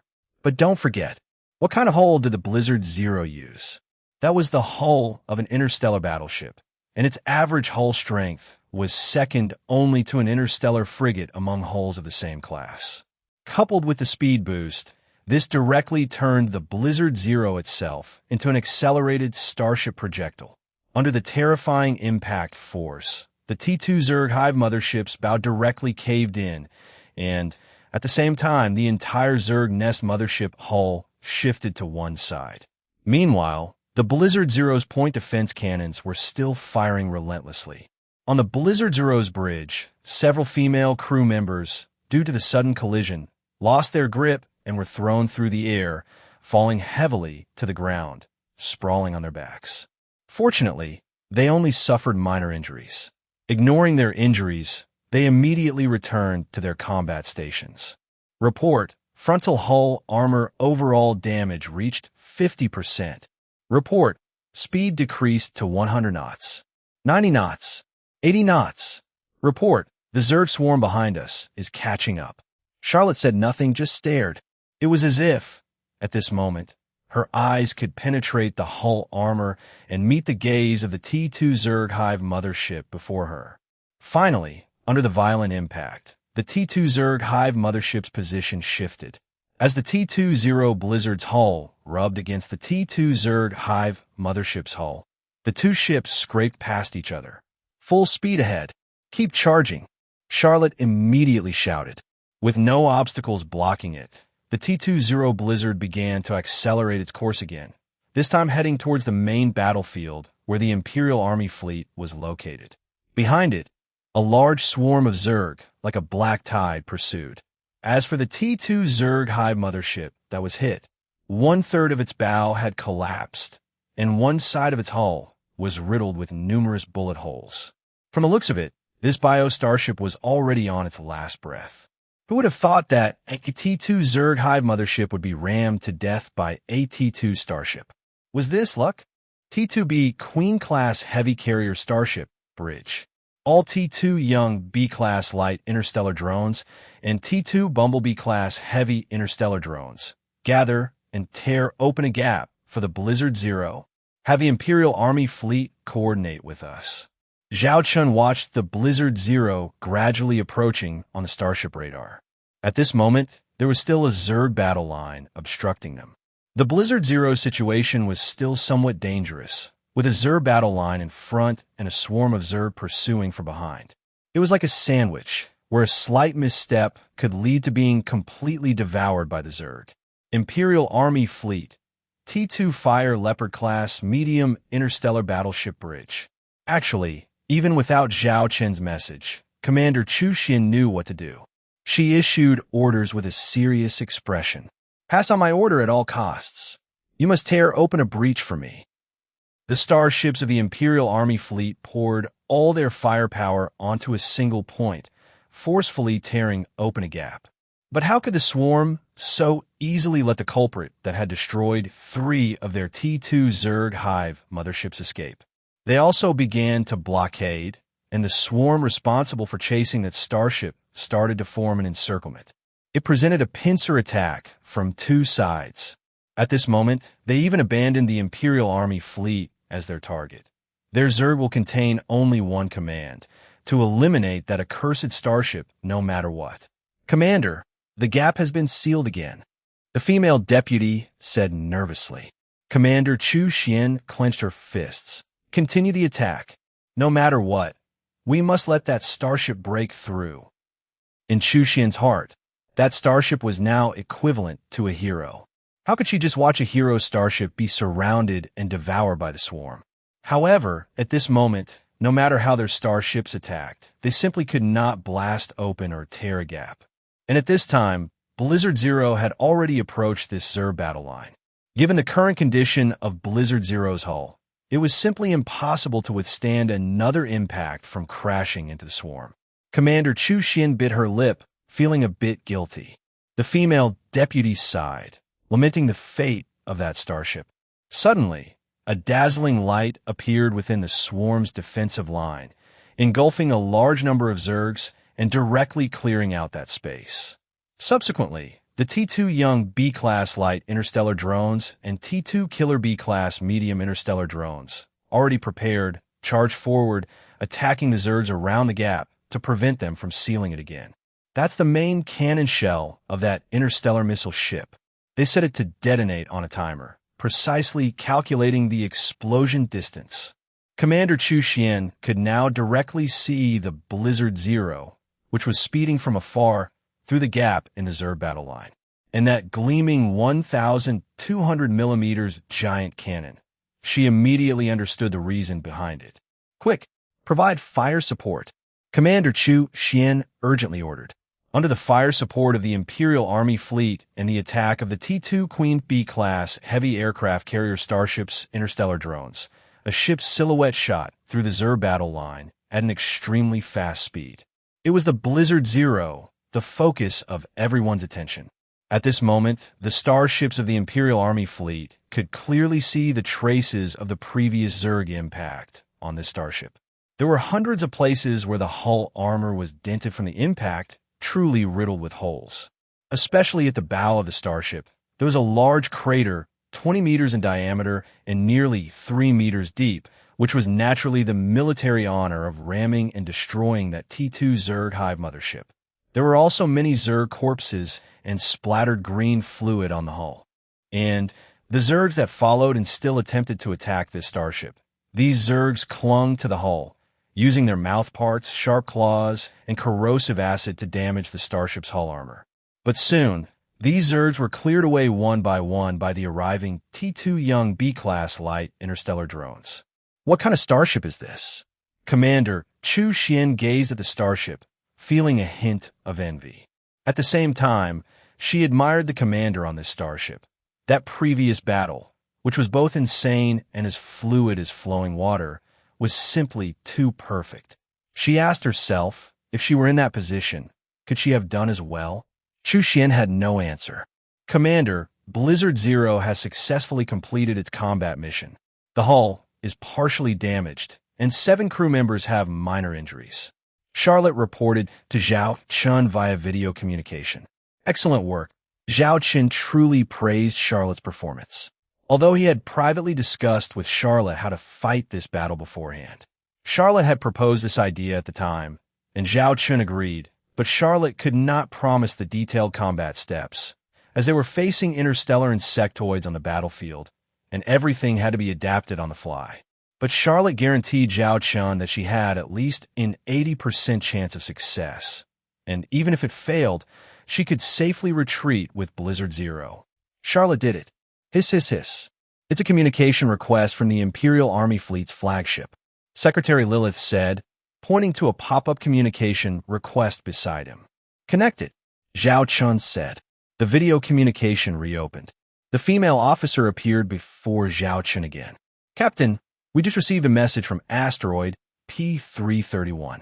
The evacuation of civilians on the asteroid is 80% complete, and it is estimated to be finished in another half an hour.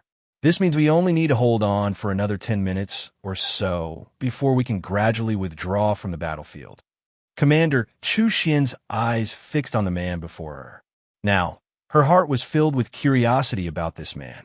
This man was like a god descending to Earth. With just 2 starships, he helped them, who had completely lost hope, resolve the current crisis, and rescue 5 million civilians on that planet. Who exactly was this man? And what exactly were those 2 starships? Zhao Chen had too many doubts and questions in her heart. I understand. Then we'll fight and retreat from now on. With 3 of the Zerg's T2 Zerg hive motherships destroyed, their swarm's command system will be chaotic for a short period, greatly affecting their combat efficiency. There will basically be no major threat, Zhao Chen said calmly. Then, Commander Zhao Chen wanted to chat a bit more. Let's stop here for now. Until the battle is over, we cannot relax our vigilance. After Zhao Chen finished speaking, he directly ended the communication. Commander Zhao Chen was stunned, staring blankly at the now black communication screen. This was the first time a man had ended a communication with her so quickly and swiftly. No matter what, she was still a delicate flower within the Imperial Army fleet, wasn't she? Was this treatment, perhaps, due to an incorrect way of opening it? Zhao Chen, of course, didn't know that he had already caused this delicate flower of the Imperial Army fleet to imagine things and feel a bit resentful. Report the current situation of both starships. Zhao Chen sat in the captain's chair, truly relaxing at this moment. He pressed his temples and took a deep breath. Although he had Charlotte's promise before, it would be false to say he wasn't nervous. Lilith had already completed the statistical data of the 2 starships' current situation beside him and began to report. As of now, the T2 Queen B-class heavy aircraft carrier starship has lost nearly 200 T2 young B-class light interstellar drones, 60 T2 killer B-class medium interstellar drones, and 7 T2 Bumblebee-class heavy interstellar drones. 70% of the interstellar drones have been lost, 50% of ammunition and supplies have been consumed, and there are no personnel casualties. After finishing with the T2 Queen Bee, next was Blizzard Zero. The situation of Blizzard Zero was not optimistic. Blizzard Zero's frontal armor has sustained over 70% comprehensive damage, and its other side wing armor has sustained 30% comprehensive damage. 3 compartments located at the bow of the starship have been crushed and deformed and are now sealed. The starship's main skeleton structure strength has decreased by 5%, which does not affect Blizzard Zero's continued combat and navigation. The unrestricted engine is currently observed to be operating normally, but whether there are hidden dangers requires a deep inspection upon returning to port. The power system, energy system, control system, and everything else are normal. Ammunition and supplies consumption is 30%. Lilith looked at Zhao Chen. The combat information about Blizzard Zero was provided by Charlotte and compiled by me after retrieving Blizzard Zero's data. Zhao Chen was very satisfied. Lilith was already getting familiar with her position. As expected, the demon tribe's learning ability was indeed excellent. From now on, the combat basically just needs to proceed as planned, and we'll wait for the return trip. No, Lilith, remember to compile that, Zhao Chen said mysteriously, narrowing his eyes. Lilith nodded heavily. We have been continuously compiling that, and there will definitely not be a significant data deviation. That's good. Zhao Chen smiled slightly. More than 10 minutes passed quickly. Just as Zhao Chen and Chu Xian had expected, without the command of the 3 T2 Zerg hive motherships, the attack efficiency of a large number of swarm units drastically decreased, and their attack rhythm was far less fierce than at the beginning. Report, we have received news from asteroid P331 that over 5 million civilians have been safely evacuated, the female deputy excitedly reported to Chu Xian. Chu Xian let out a long sigh of relief. This crisis was finally resolved. They could finally make their graceful exit. As for the massive numbers of Zerg hive motherships and swarm units still present, they would be left to the Imperial Army fleet and Lord fleet that would arrive later as reinforcements. Fortunately, what appeared this time was a level 2 universe insectoid nest, and it didn't exist for long. If it were a level 3 universe insectoid nest, then most of the Arctic Foxstar system would probably have suffered, Commander Chu Xian said, feeling relaxed. She had once seen a record of a Zerg battle where a level 3 universe insectoid nest appeared in a star system. In less than a week, the entire star system completely fell, becoming a hatchery for the interstellar insectoids, thus cultivating tens or even hundreds of times more Zerg fleets. Afterward, it took the Imperial Army fleet 3 or 4 months to completely eliminate all of these interstellar insectoids. As for that star system, hundreds of years later, it had become an abandoned star system, left untouched. Quickly contact the Black Dragon fleet and tell them we can withdraw from the battle, Commander Chu Xian said excitedly, but she quickly stopped her deputy. She wanted to contact him personally. She didn't know why, but she was filled with curiosity about this Black Dragon fleet and that man. The communication request was sent, and the other party quickly accepted. Captain, we just received news that over 5 million people on asteroid P331 have been safely evacuated, and we can now withdraw from the battle, Commander Chu Xian said. Zhao Chen nodded, showing no emotional fluctuation to this news, because just now the system had already reminded him that this system mission had been successfully completed. He hadn't had time to check it yet when Commander Chu Xian sent the communication request, so he decided to communicate with Commander Chu Xian first, because there was a very, very important matter he needed to discuss with her. Captain, this time, thanks to your fleet.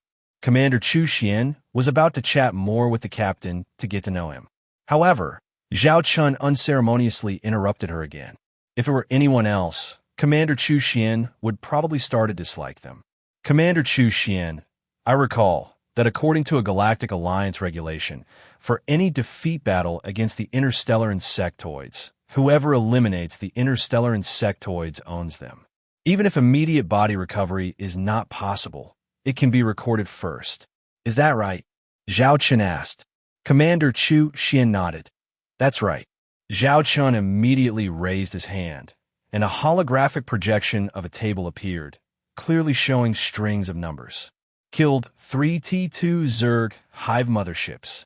Killed over 70,000 T1 flying bugs. Killed over 400 T2 hydralisks.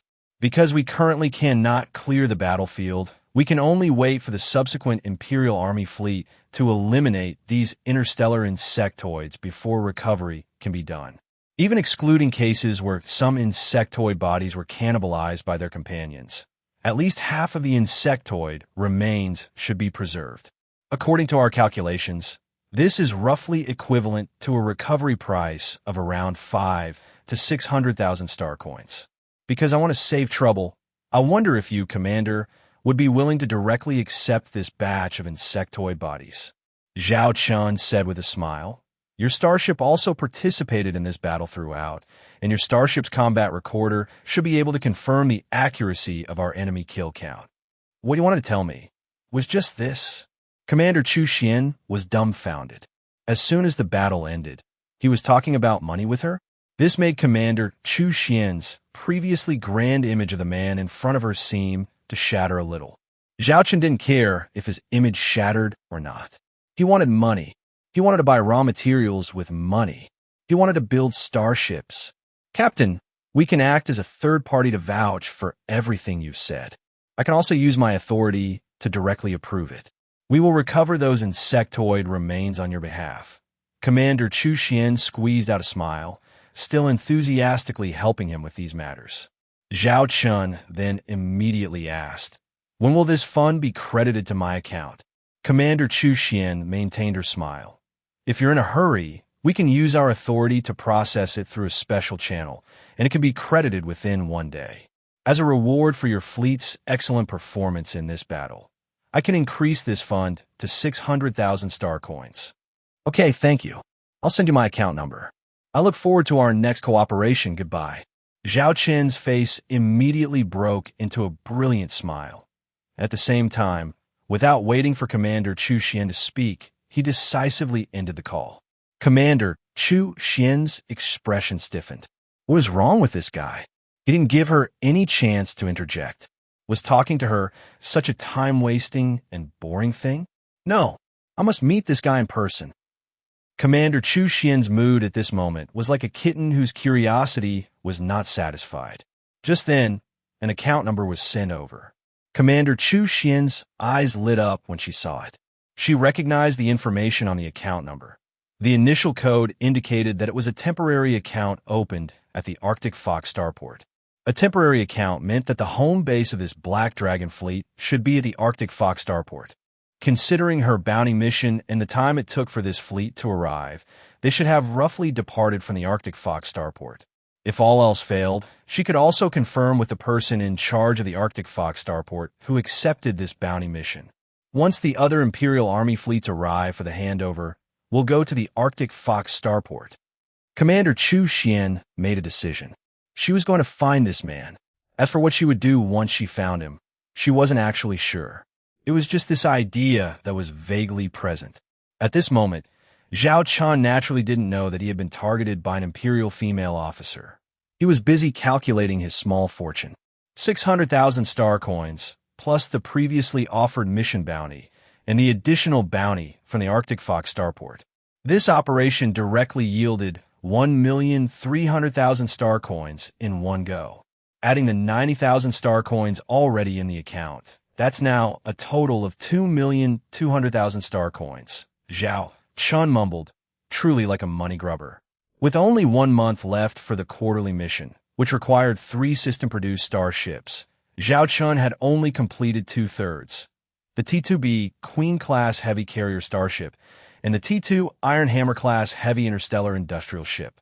The quarterly mission had no penalties, and the rewards were generous. Zhao Chen didn't want to waste it, so in this remaining month, he had to produce 1 more starship. First, let's take a look at the system mission that was just completed. Zhao Chen opened the system interface in his consciousness, and a long-awaited box appeared before him. Task content: accept and complete the bounty mission issued by the Arctic Fox Galaxy Lord. Mission difficulty: C-class. Mission reward: 5 mission points and 1,000 points. Special reward: a random reward will be issued based on mission completion. Special reward completion: 100% completion for the safe evacuation of P-331 asteroid residents.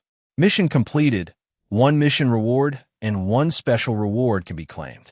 It seems this completion rate is based on the data of the safe evacuation of P-331 asteroid residents, because all the residents on P-331 asteroid have been safely evacuated. With a thought, Zhao Chen claimed these 2 mission rewards. Mission rewards claimed: 5 mission points and 1,000 points.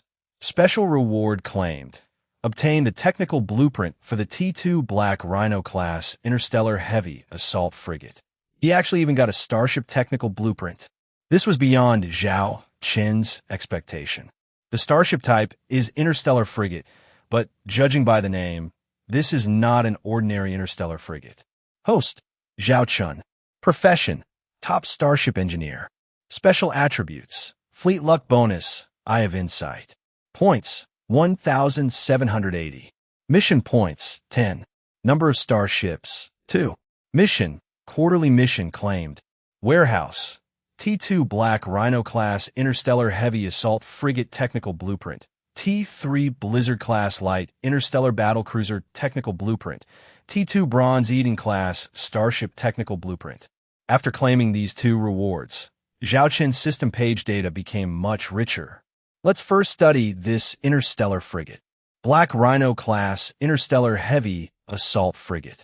Ship type, interstellar frigate. Technology level, T2. Hull armor strength, 3,000 units, 5,000 units. Cruising speed, 35 knots per star speed. Warp engine, level 4 warp engine. Length, 110 meters. Mass, 120,000 tons. Crew capacity, 20 people. Starship weapons, 50 T2, class 300 millimeters heavy CIWS cannons. 1 shot at a time, no interval. Special performance, short-range assault mode. A model of this starship appeared in Zhao Chen's mind. It was a starship with a hull resembling a rhinoceros curled into a ball, with an overall irregular oval shape. Moreover, this hull is quite small. It can be said that among the T2 starship currently on the market, it is almost impossible to find a starship smaller than it. Do not underestimate this small starship. Its hull armor is made of the hardest T2 class metal in a special combination, and its armor strength is 10 times higher than that of the Blizzard Zero. This can be seen from its title. Heavy Assault actually means heavy armor. The weakest part of its hull armor has a defensive strength of 3,000 units, and the strongest part has a defensive strength of 5,000 units. If it is impossible to find a smaller starship among T2 starship, then it is even more impossible to find a starship with higher hull armor strength among T2 starship. Therefore, this starship has only one characteristic. It is durable and robust, the first choice for travel and resistance. Originally, with such heavy armor, the speed would definitely be affected. In fact, this is true. The T2 Black Rhino's speed is not fast in normal conditions, but it has a special feature, the short-range assault mode, which can accelerate in a very short time. This allows the T2 Black Rhino to appear at the required position of friendly ships when necessary. To put it simply, this is a starship tank. In addition, it has another advantage. The cost of a single ship is only 100,000 star coins. The cost of a T2B Queen-class heavy carrier starship can be used to build a full 15 T2 Black Rhinos. It's simply too affordable. Zhao Chen excitedly contacted Charlotte on the Blizzard Zero. Charlotte, can the Blizzard Zero perform warp travel now? Warp travel? Are we preparing to return to Arctic Fox Starport? The Blizzard Zero's condition is perfectly fine for warp travel back to Arctic Fox Starport. Charlotte replied, "All right, prepare. Let's return to Arctic Fox Starport." Zhao Chen could no longer wait to use the T2 Iron Hammer-class heavy interstellar industrial ship, which was still docked at Arctic Fox Starport Starship Workshop, to build this T2 Black Rhino. Yes, Charlotte began making arrangements. Commands began to be relayed from both starship bridges, announcing that the entire fleet would enter warp travel within 10 minutes, and all fleets would enter deep sea mode. As the captain, executive officer, and adjutant, the 3 of Zhao Chen naturally had to wait until the end to enter the hibernation pod.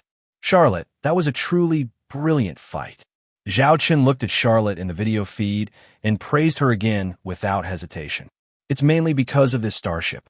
If it weren't for such extreme speed and the interstellar battleship's hull armor, my wild tactics would have been impossible to implement. Charlotte said sincerely. Lilith couldn't help but ask, "But why did you ultimately choose to break through the front battlefield in the opposite direction, instead of continuing to accelerate and break through to the other end?" Lilith asked a question she had. Charlotte explained, "Releasing the starship engine's limits, The extreme speed state cannot be sustained for too long. If I had let the Blizzard Zero continue heading in that direction, it would have likely run into problems in less than 10 minutes, and by then, the starship speed wouldn't even be able to maintain its normal cruising speed. Being caught by the Zerg swarm behind would only be a matter of time. So, from the very beginning, the Blizzard Zero only had one direction for breakthrough. Hearing this, Lilith suddenly realized that these seemingly crazy actions were actually all prearranged by Charlotte. But in the end, being able to ram that T2 Zerg hive mothership to death was something I hadn't expected. That guy's head wasn't very solid. Charlotte mentioned this, and even she found it unexpected. At the time, she only intended to use the collision to break through the opponent and then continue to flee. Who would have thought it would just die? A T2 Zerg hive mothership was rammed to death by a starship. If this got out, the Zerg would probably lose face. Zhao Chen knew in his heart that there was no such coincidence in this world. It was mostly due to his luck aura that the Blizzard Zero performed so brilliantly. Captain, here are images of P331 asteroid captured by the Deep Space Telescope. Lilith suddenly said, because now Zhao Chen's Xiaolong fleet, which called itself the Black Dragon Fleet for the mission, and the Imperial Army fleet had both begun to withdraw. Although the Zerg swarm was still in hot pursuit, they could no longer catch up at all. And P331 asteroid, which was on their inevitable path, became their target. A large group of Zerg swarmed towards the ground base on that asteroid. The buildings and facilities of the ground base were destroyed, but the Zerg swarm did not find any trace of humans. Zhao Chen looked at this scene, his expression somewhat wistful. If they hadn't stopped them, this asteroid would have been a different sight. A living hell. The entire asteroid would become a Zerg incubation ground, hatching more Zerg hive mothership and Zerg combat units, and using this as a springboard to sweep across the entire Arctic Fox galaxy. The interstellar insectoids are like a spark in the grassland. If not extinguished in time, they will bring extremely serious consequences. Report, all 102 crew members. 100 crew members have entered hibernation pods. Lilith reported to Zhao Chen on the dimly lit bridge. Let's prepare for hibernation 2. Zhao Chen laid down in the hibernation pod, and a faint fragrant liquid began to cover his body. He seemed to see himself positioned in the center of a vast star fleet, with the owl dragon emblem painted on the hull of every starship. At the same time, the two starships began to enter warp travel, disappearing into the dark universe in the direction they had come from.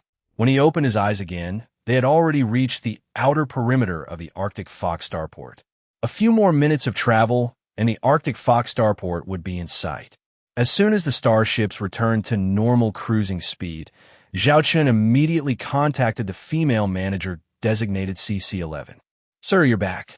The female manager covered her mouth, her eyes wide with shock as she looked at Zhao Chen. It had been barely 5 hours from the time the fleet left until its return. Am I not welcome? Zhao Chen teased. No, I didn't mean that. It's just the battle at P331 asteroid. The female manager asked curiously. This question actually violated the reception protocol, as they weren't allowed to pry into the guests' affairs. However, since no detailed news from P331 asteroid had been sent back yet, or perhaps because her rank wasn't high enough to know, she was curious. What exactly did the Black Dragon fleet do to return so quickly after accepting a bounty mission? The matter has been settled, Zhao Chen said flatly. Settled? The simple answer only served to pique the female manager's curiosity further. Help me renew the lease on my original Starship workshop for another month. Also, I need the raw materials on this order. They must all be delivered within 3 days. Part of them will be used for repairing the starships. According to the bounty mission, the hull, wear, and combat consumption from this battle are to be borne by the issuer. I've listed that part separately. Zhao Chen sent over a list of raw materials. The 1 million star coins for this order can be deducted from my bounty. If it's not enough, a sum of funds should be deposited within a few days. All right, the female manager said. The communication cut off. What on earth happened? The female manager was wondering to herself when a communication request came in. It opened directly without needing her consent. This was a high-level internal communication. The female manager immediately straightened her posture. She was shocked to see that the person on the other side of the video window was the general manager of the Arctic Fox starport. "You just received the Black Dragon fleet, didn't you?" the starport general manager asked directly. "Yes. Did they make any requests?" The female manager relayed Zhao Chen's words. "Waive the 1-month usage fee for the Starship workshop. Arrange the raw material order for them within 1 day. Furthermore, the bounty and the other sum of funds will be deposited into that gentleman's account within 12 hours. You can send a brief message to that gentleman," the starport general manager said solemnly. The female manager was astonished. Who was that gentleman exactly? To have the starport general manager personally look into the matter and even expedite every single item. From now on, you are promoted to Deputy Director of the Arctic Fox Starport Reception Department. You can hand over your other guests to someone else. You are now specifically responsible for that gentleman's Black Dragon fleet. Any requirements they have, fulfill them as much as possible as long as they aren't excessive. If there's something you can't satisfy, contact me," the starport general manager commanded. Deputy Director of the Reception Department? The female manager felt dizzy. One must understand that before this, she was just an ordinary Starship reception manager, to put it bluntly, a customer service representative. Now, becoming the Deputy Director of the Reception Department meant she had been promoted several ranks at once. Thank you, sir," the starport general manager said. "If you want to thank someone, thank your luck for meeting such a guest." Sir, this Black Dragon fleet, what is their background exactly? To make you treat them so seriously. Could you give me some details so I could be more careful?" the female manager inquired cautiously. "The background isn't quite clear yet, but they successfully completed the bounty mission, leading the Imperial Army fleet in the safe evacuation combat operation of P-331 asteroid," the starport general manager said in a low voice. The female manager sucked in a breath of cold air. A mission that none of the private fleets were willing to take. He actually finished it. Though she had speculated about this before. She could hear crucial information in the general manager's choice of words.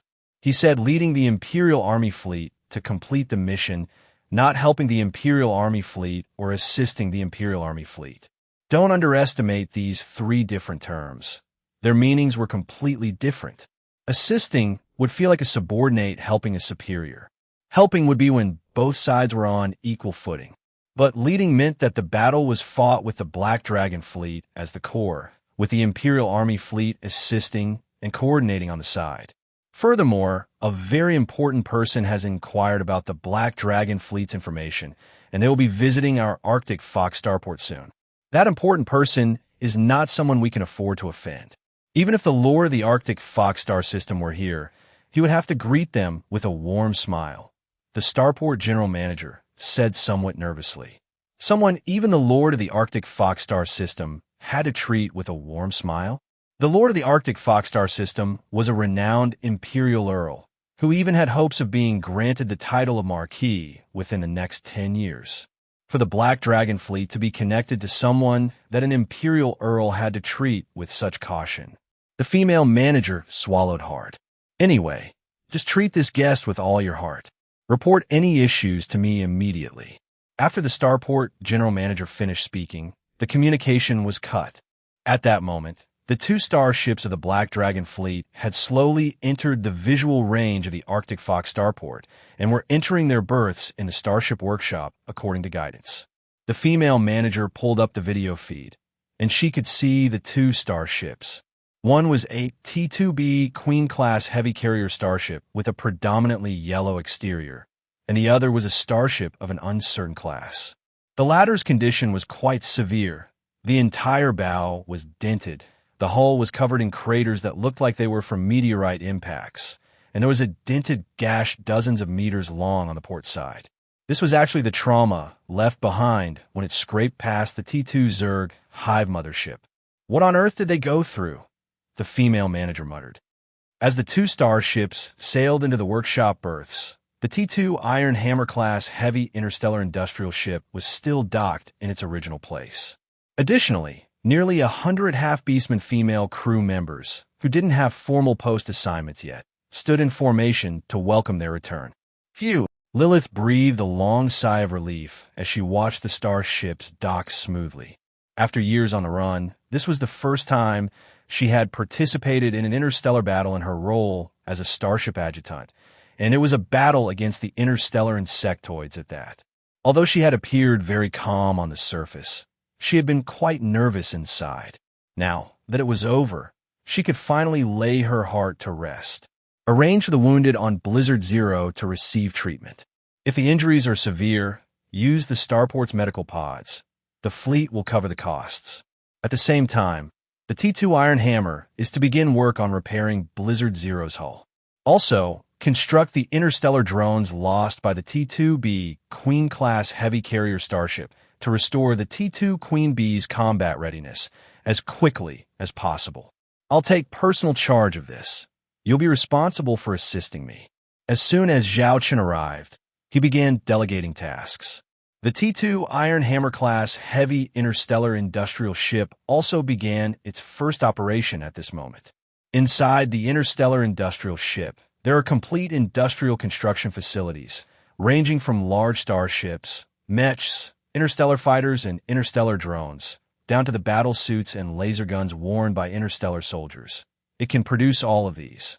However, there are some limitations due to factors such as the grade of the construction target and its own production capacity.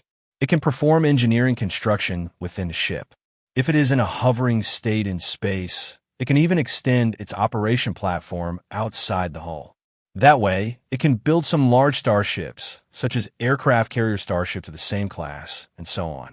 The T2 Iron Hammer belongs to a semi-intelligent mode, equipped with a certain number of engineering robots of different models. As long as the task code and corresponding technical standards are input, the interstellar industrial ship system can arrange these engineering robots to start working. However, personnel are still needed to supervise, because 20% of the procedures require human operation of some robotic arms and other industrial equipment for construction, and engineering robots also need personnel to supervise and review the quality of completion, etc. A T2 Iron Hammer requires a full 200 staff to work on it, which is much more than combat starships of the same class. At this moment, Zhao Chen began to lead 200 half-beastman female crew members with a certain industrial technical foundation, starting to carry out various operational tasks. You team, operate the maintenance robots to repair the Blizzard Zero. You here, organize the production of interstellar drones for the T2B Queen-class heavy carrier starship within the T2 Iron Hammer. Zhao Chen, after all, possesses top-tier engineer talent and swiftly and efficiently began to command everyone to complete their work tasks. After assigning the tasks, Zhao Chen came to the bridge of the T2 Iron Hammer and began to input a starship blueprint technology into it. T2 Black Rhino-class interstellar heavy assault frigate. That's right. The third starship Zhao Chen was about to build next was the T2 Black Rhino. Although Zhao Chen still had the technical blueprint for the T2 Bronze Eden-class starship, that starship might not be completed within a month, and its cost would be a full 3 million star coins. For the quarterly mission, it could only be postponed for now. After inputting the blueprint technical information into the T2 Iron Hammer, the industrial ship system had already encrypted it, and in the future, even the captain of this starship would not be able to retrieve all the technical blueprints unless they obtained special authorization from Zhao Chen. When assigning construction tasks, the industrial ship system would scramble the entire technical blueprint, distribute it to the crew below, and also encrypt a very small portion of the core technology, which required Zhao Chen to be personally responsible. If this T2 Iron Hammer was threatened, the system would self-destruct all encrypted information. Phew, done. Zhao Chen finished inputting the last technical blueprint and hid the operation interface. He comfortably leaned back in the captain's chair, looking around the bridge of the T2 Iron Hammer. The dark iron layout was not very luxurious, but rather simple and clear, giving a sense of industrial steel aesthetics. From here, images of various locations on the T2 Iron Hammer could be called up, and the status and progress of each work unit could be checked. Finally, I don't have to desperately hand-build starships like before. Zhao Chen recalled the history of building the Blizzard Zero and the T2 Queen Bee, and tears truly welled up in his eyes. After dealing with the matters at hand, Zhao Chen unexpectedly received 2 fund transfers and a short message that the raw materials had been delivered outside the workshop. It had only been half a day, and it was already handled. This efficiency was quite impressive. The 2 sums of money had already deducted the cost of raw materials Zhao Chen ordered, and the rest was all transferred to Zhao Chen's personal Imperial bank account. There was still 1.2 million star coins remaining. Once the T2 Black Rhino was built, he could then find a way to build that T2 Bronze Eden-class starship, completely achieving food freedom for the fleet and even expanding the commercial territory in grain trade. Zhao Chen called Lilith and walked towards the Starship Workshop's door, opening it. Because the T2 Iron Hammer's location was at the very back, out of sight from the door's position. Zhao Chen didn't shy away from anything and directly had the staff delivering raw materials outside stack the raw material supplies, one cargo box after another, on the inner side of the door. "Sir, these are the raw materials from your order. Is there anything else you need?" The female person in charge, whom Zhao Chen had only seen in video communications before, now stood in front of him. She had a professional smile on her face, wearing a professional hip-hugging short skirt uniform, with one button on her shirt intentionally unbuttoned. However, Zhao Chen did not pay attention to these, as he was currently more focused on the raw materials for building starships. He looked at the cargo containers full of raw materials. It was as if he could already see the completed T2 Black Rhinos. The female person in charge felt a bit awkward. She considered her looks to be good and had thought about asking this important figure out later. At this moment, she saw Lilith, dressed in a white female military uniform, standing beside Zhao Chen, and her eyes instantly lit up with astonishment. So beautiful! There was a natural charm between her brows, giving people an urge to protect her, yet also to tease her. The female person in charge self-deprecatingly thought, with such a stunning beauty by his side, how could a small starport customer service like herself catch his eye? "Lilith, you handle the liaison with this young lady." Zhao Chen assigned this task to Lilith. After all, Lilith was now the adjutant, and she would be responsible for such matters in the future. Although Lilith already had a lot of theoretical knowledge, true growth still required practical experience. From fleet combat to fleet internal affairs and fleet logistics and so on. Lilith stepped forward and actively began to negotiate with the female person in charge. Zhao Chen, meanwhile, focused entirely on the raw materials inside those cargo containers, a faint smile on his face, lost in thought. At the adjacent starship berth, "Old Chen, why are you in such a bad mood?" A swaggering man walked out of the starship berth with a middle-aged man. The one called Old Chen was a fleet commander of an interstellar transport ship fleet, who had just returned from a mission for rest and recuperation. "You have no idea. This time I ran into a huge idiot who actually threatened me with his ship's cannons, and he actually dared to fire. That shell was this close to my bridge." Old Chen complained. "Holy crap, someone actually dares to do that? Dare to threaten my brother Chen? Tell me who did it. As long as they are in the Arctic Fox star system, my Black Fox Society brothers will find a way to deal with them." The man boasted. Old Chen shook his head. "How would I know? I just heard it was some guy called the Black Dragon Fleet. There wasn't even a video communication. I only saw their starship." As the two were walking and chatting, they passed by the entrance of a starship workshop, and seeing a large number of cargo boxes, Old Chen, being in the interstellar transport business, subconsciously looked over. What he saw was shocking. Through the enormous workshop door, he clearly saw the starship he hated to the bone, docked in that starship berth. Although that starship looked somewhat damaged now, with its bow dented, he would recognize that damned starship even if it turned to dust. Instantly, he was consumed by rage. Old Chen's face darkened, and he walked directly towards that starship workshop. "Who the hell is the captain of this starship? Get your ass out here!" Old Chen screamed hysterically, pointing into the starship workshop. Another young man, hands in his pockets, looking all high and mighty, followed beside him and sneered, "Offending my brother Chen. I think you guys are tired of living." Now get out here and apologize to Brother Chun. This shout drew everyone's attention. Lilith and the female manager, who were still negotiating, stopped their conversation and looked over. The female manager's face changed. She recognized these two individuals. The one called Brother Chun was an Alliance fleet commander of an interstellar transport ship fleet attached to the Lord Fleet in the Arctic Fox star system, and it seemed he was related to the Lord. In the Arctic Fox star system's interstellar trade and transport sector, he was infamous, often interfering with others' business. But because of his background, those he bullied dared not speak out. The other young man was one of the Black Fox Society's high-ranking members. The Black Fox Society was an equally notorious dark force within the Arctic Fox star system. After all, darkness exists everywhere, and the Black Fox Society was the dark side of the Arctic Fox star system. The two had a good relationship, often using interstellar transport ships to transport gray goods and engage in illegal trade for high profits. "I'm the captain. What can I do for you?" Zhao Chen leisurely walked out, blocking the doorway. "What do you mean, what can I do? You used your starship cannons to fire on my starship. Have you forgotten? Don't think that just because we didn't have a video call, I wouldn't recognize you. I'd recognize that wretched starship of yours, even if it turned to ash," Old Chen said, preparing to grab Zhao Chen's clothes. But Zhao Chen was impolite. He raised his foot and kicked. A kick to the chest sent the man flying several meters.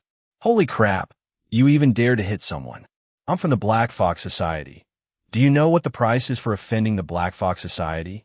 Mama. Before the young man could finish speaking, he was kicked in the face, flying sideways and crashing heavily into a cargo box. Clang! A clear red shoe print was visible on his face. Zhao Chen frowned at this moment. Others instinctively thought the man was angry.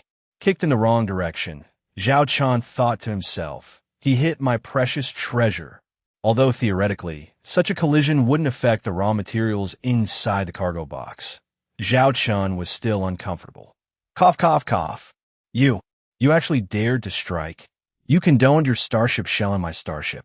Do you believe I'll report you to the Imperial Army Military Court? Old Chun clutched his churning stomach, feeling as if his internal organs were about to spill out from that kick. You are the Alliance fleet commander of the interstellar transport ship that was ordered to rescue and evacuate the people on P-331 asteroid. Zhao Chun looked at the man, only then recalling a previous interlude. Old Chun pointed at Zhao Chun. "You're in trouble this time, big trouble." Cough, cough. "That's right, I'm telling you. You dared to touch someone from our Black Fox Society. I've already called my brothers. Just wait to collect your own corpse."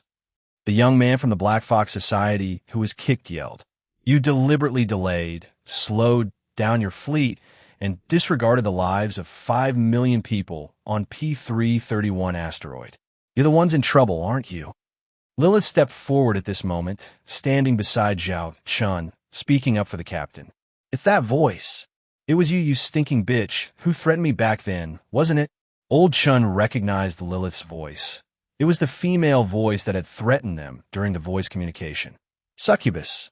Suddenly, the young man from the Black Fox Society lunged forward several steps, as if to charge at Lilith. But Zhao Chun moved, blocking in front of Lilith, his gaze coldly fixed on the other party. This stopped the young man from the Black Fox Society in his tracks. The young man from the Black Fox Society cautiously looked at Zhao Chun, then raised his hand and displayed an image. The image showed a person in a black cloak, with only half of their face barely visible. If one carefully compared it to Lilith, they would realize it was none other than the woman in front of them. "Kid, you attacked our Black Fox Society members and stole these these things, didn't you?" The young man from the Black Fox Society originally intended to say succubus, but he quickly realized that information about the succubus couldn't be spread. It would attract too much attention. "Yes, so what?" Zhao Chun said indifferently. Good. It truly is a case of finding something without even looking for it. Our entire Black Fox Society has been looking for you, and you actually delivered yourself to our doorstep." The young man from the Black Fox Society quickly retreated several steps, edited a message on his handheld terminal, and sent it again. Then he pointed at Zhao Chun. Just you wait, you're finished. Here, no one dares to oppose the Black Fox Society. Haha, so she's the one you've been looking for. Old Chen also laughed excitedly at this moment. He had heard about the succubus from the young man. Seeing how things were developing, his heart was filled with wild joy. This kid had offended the Black Fox Society, so he was completely finished. Zhao Chen frowned. He wasn't afraid of the Black Fox Society, but he disliked trouble. If things escalated, he would have to leave Arctic Fox Starport, which would definitely delay the construction time of the T2 Black Rhino-class Interstellar Heavy Assault Frigate. This matter was very important. Important. In fact, if this guy hadn't actively sought him out, Zhao Chen wouldn't have bothered with such trivial matters. Don't you worry about your actions landing you in a military court? Lilith pointed at old Chen in exasperation, also somewhat worried if their identity as succubus would cause trouble for Captain Zhao. During this time, the succubus had been living happily in the Owl Dragon fleet. They had grown to like the life here, to the point where some succubus would have nightmares, dreaming that all of this was fake. They were still barely surviving outside, living day to day. You're spouting nonsense. What evidence do you have? My starship had a malfunction, which is why I slowed down. You just shelled my fleet without asking any questions. Old Chen looked at Lilith and Zhao Chen with a sinister smile. This is the Arctic Fox star system. You have no evidence. We'll believe your nonsense. I believe you. Just then, a voice came from behind Old Chen. Who the hell is meddling? Meddling. Old Chen instinctively turned to curse, but the next moment he was stunned, his words stammering. A woman in an Imperial Army officer's uniform was slowly approaching. The impact of her military boots on the ground made a somewhat pleasant sound. Behind her, there was also a 30-person soldier guard armed with laser guns. Most importantly, this woman's military uniform had an emblem next to the Imperial Army insignia on her chest, which was very striking. It was a single character, the golden character Chu.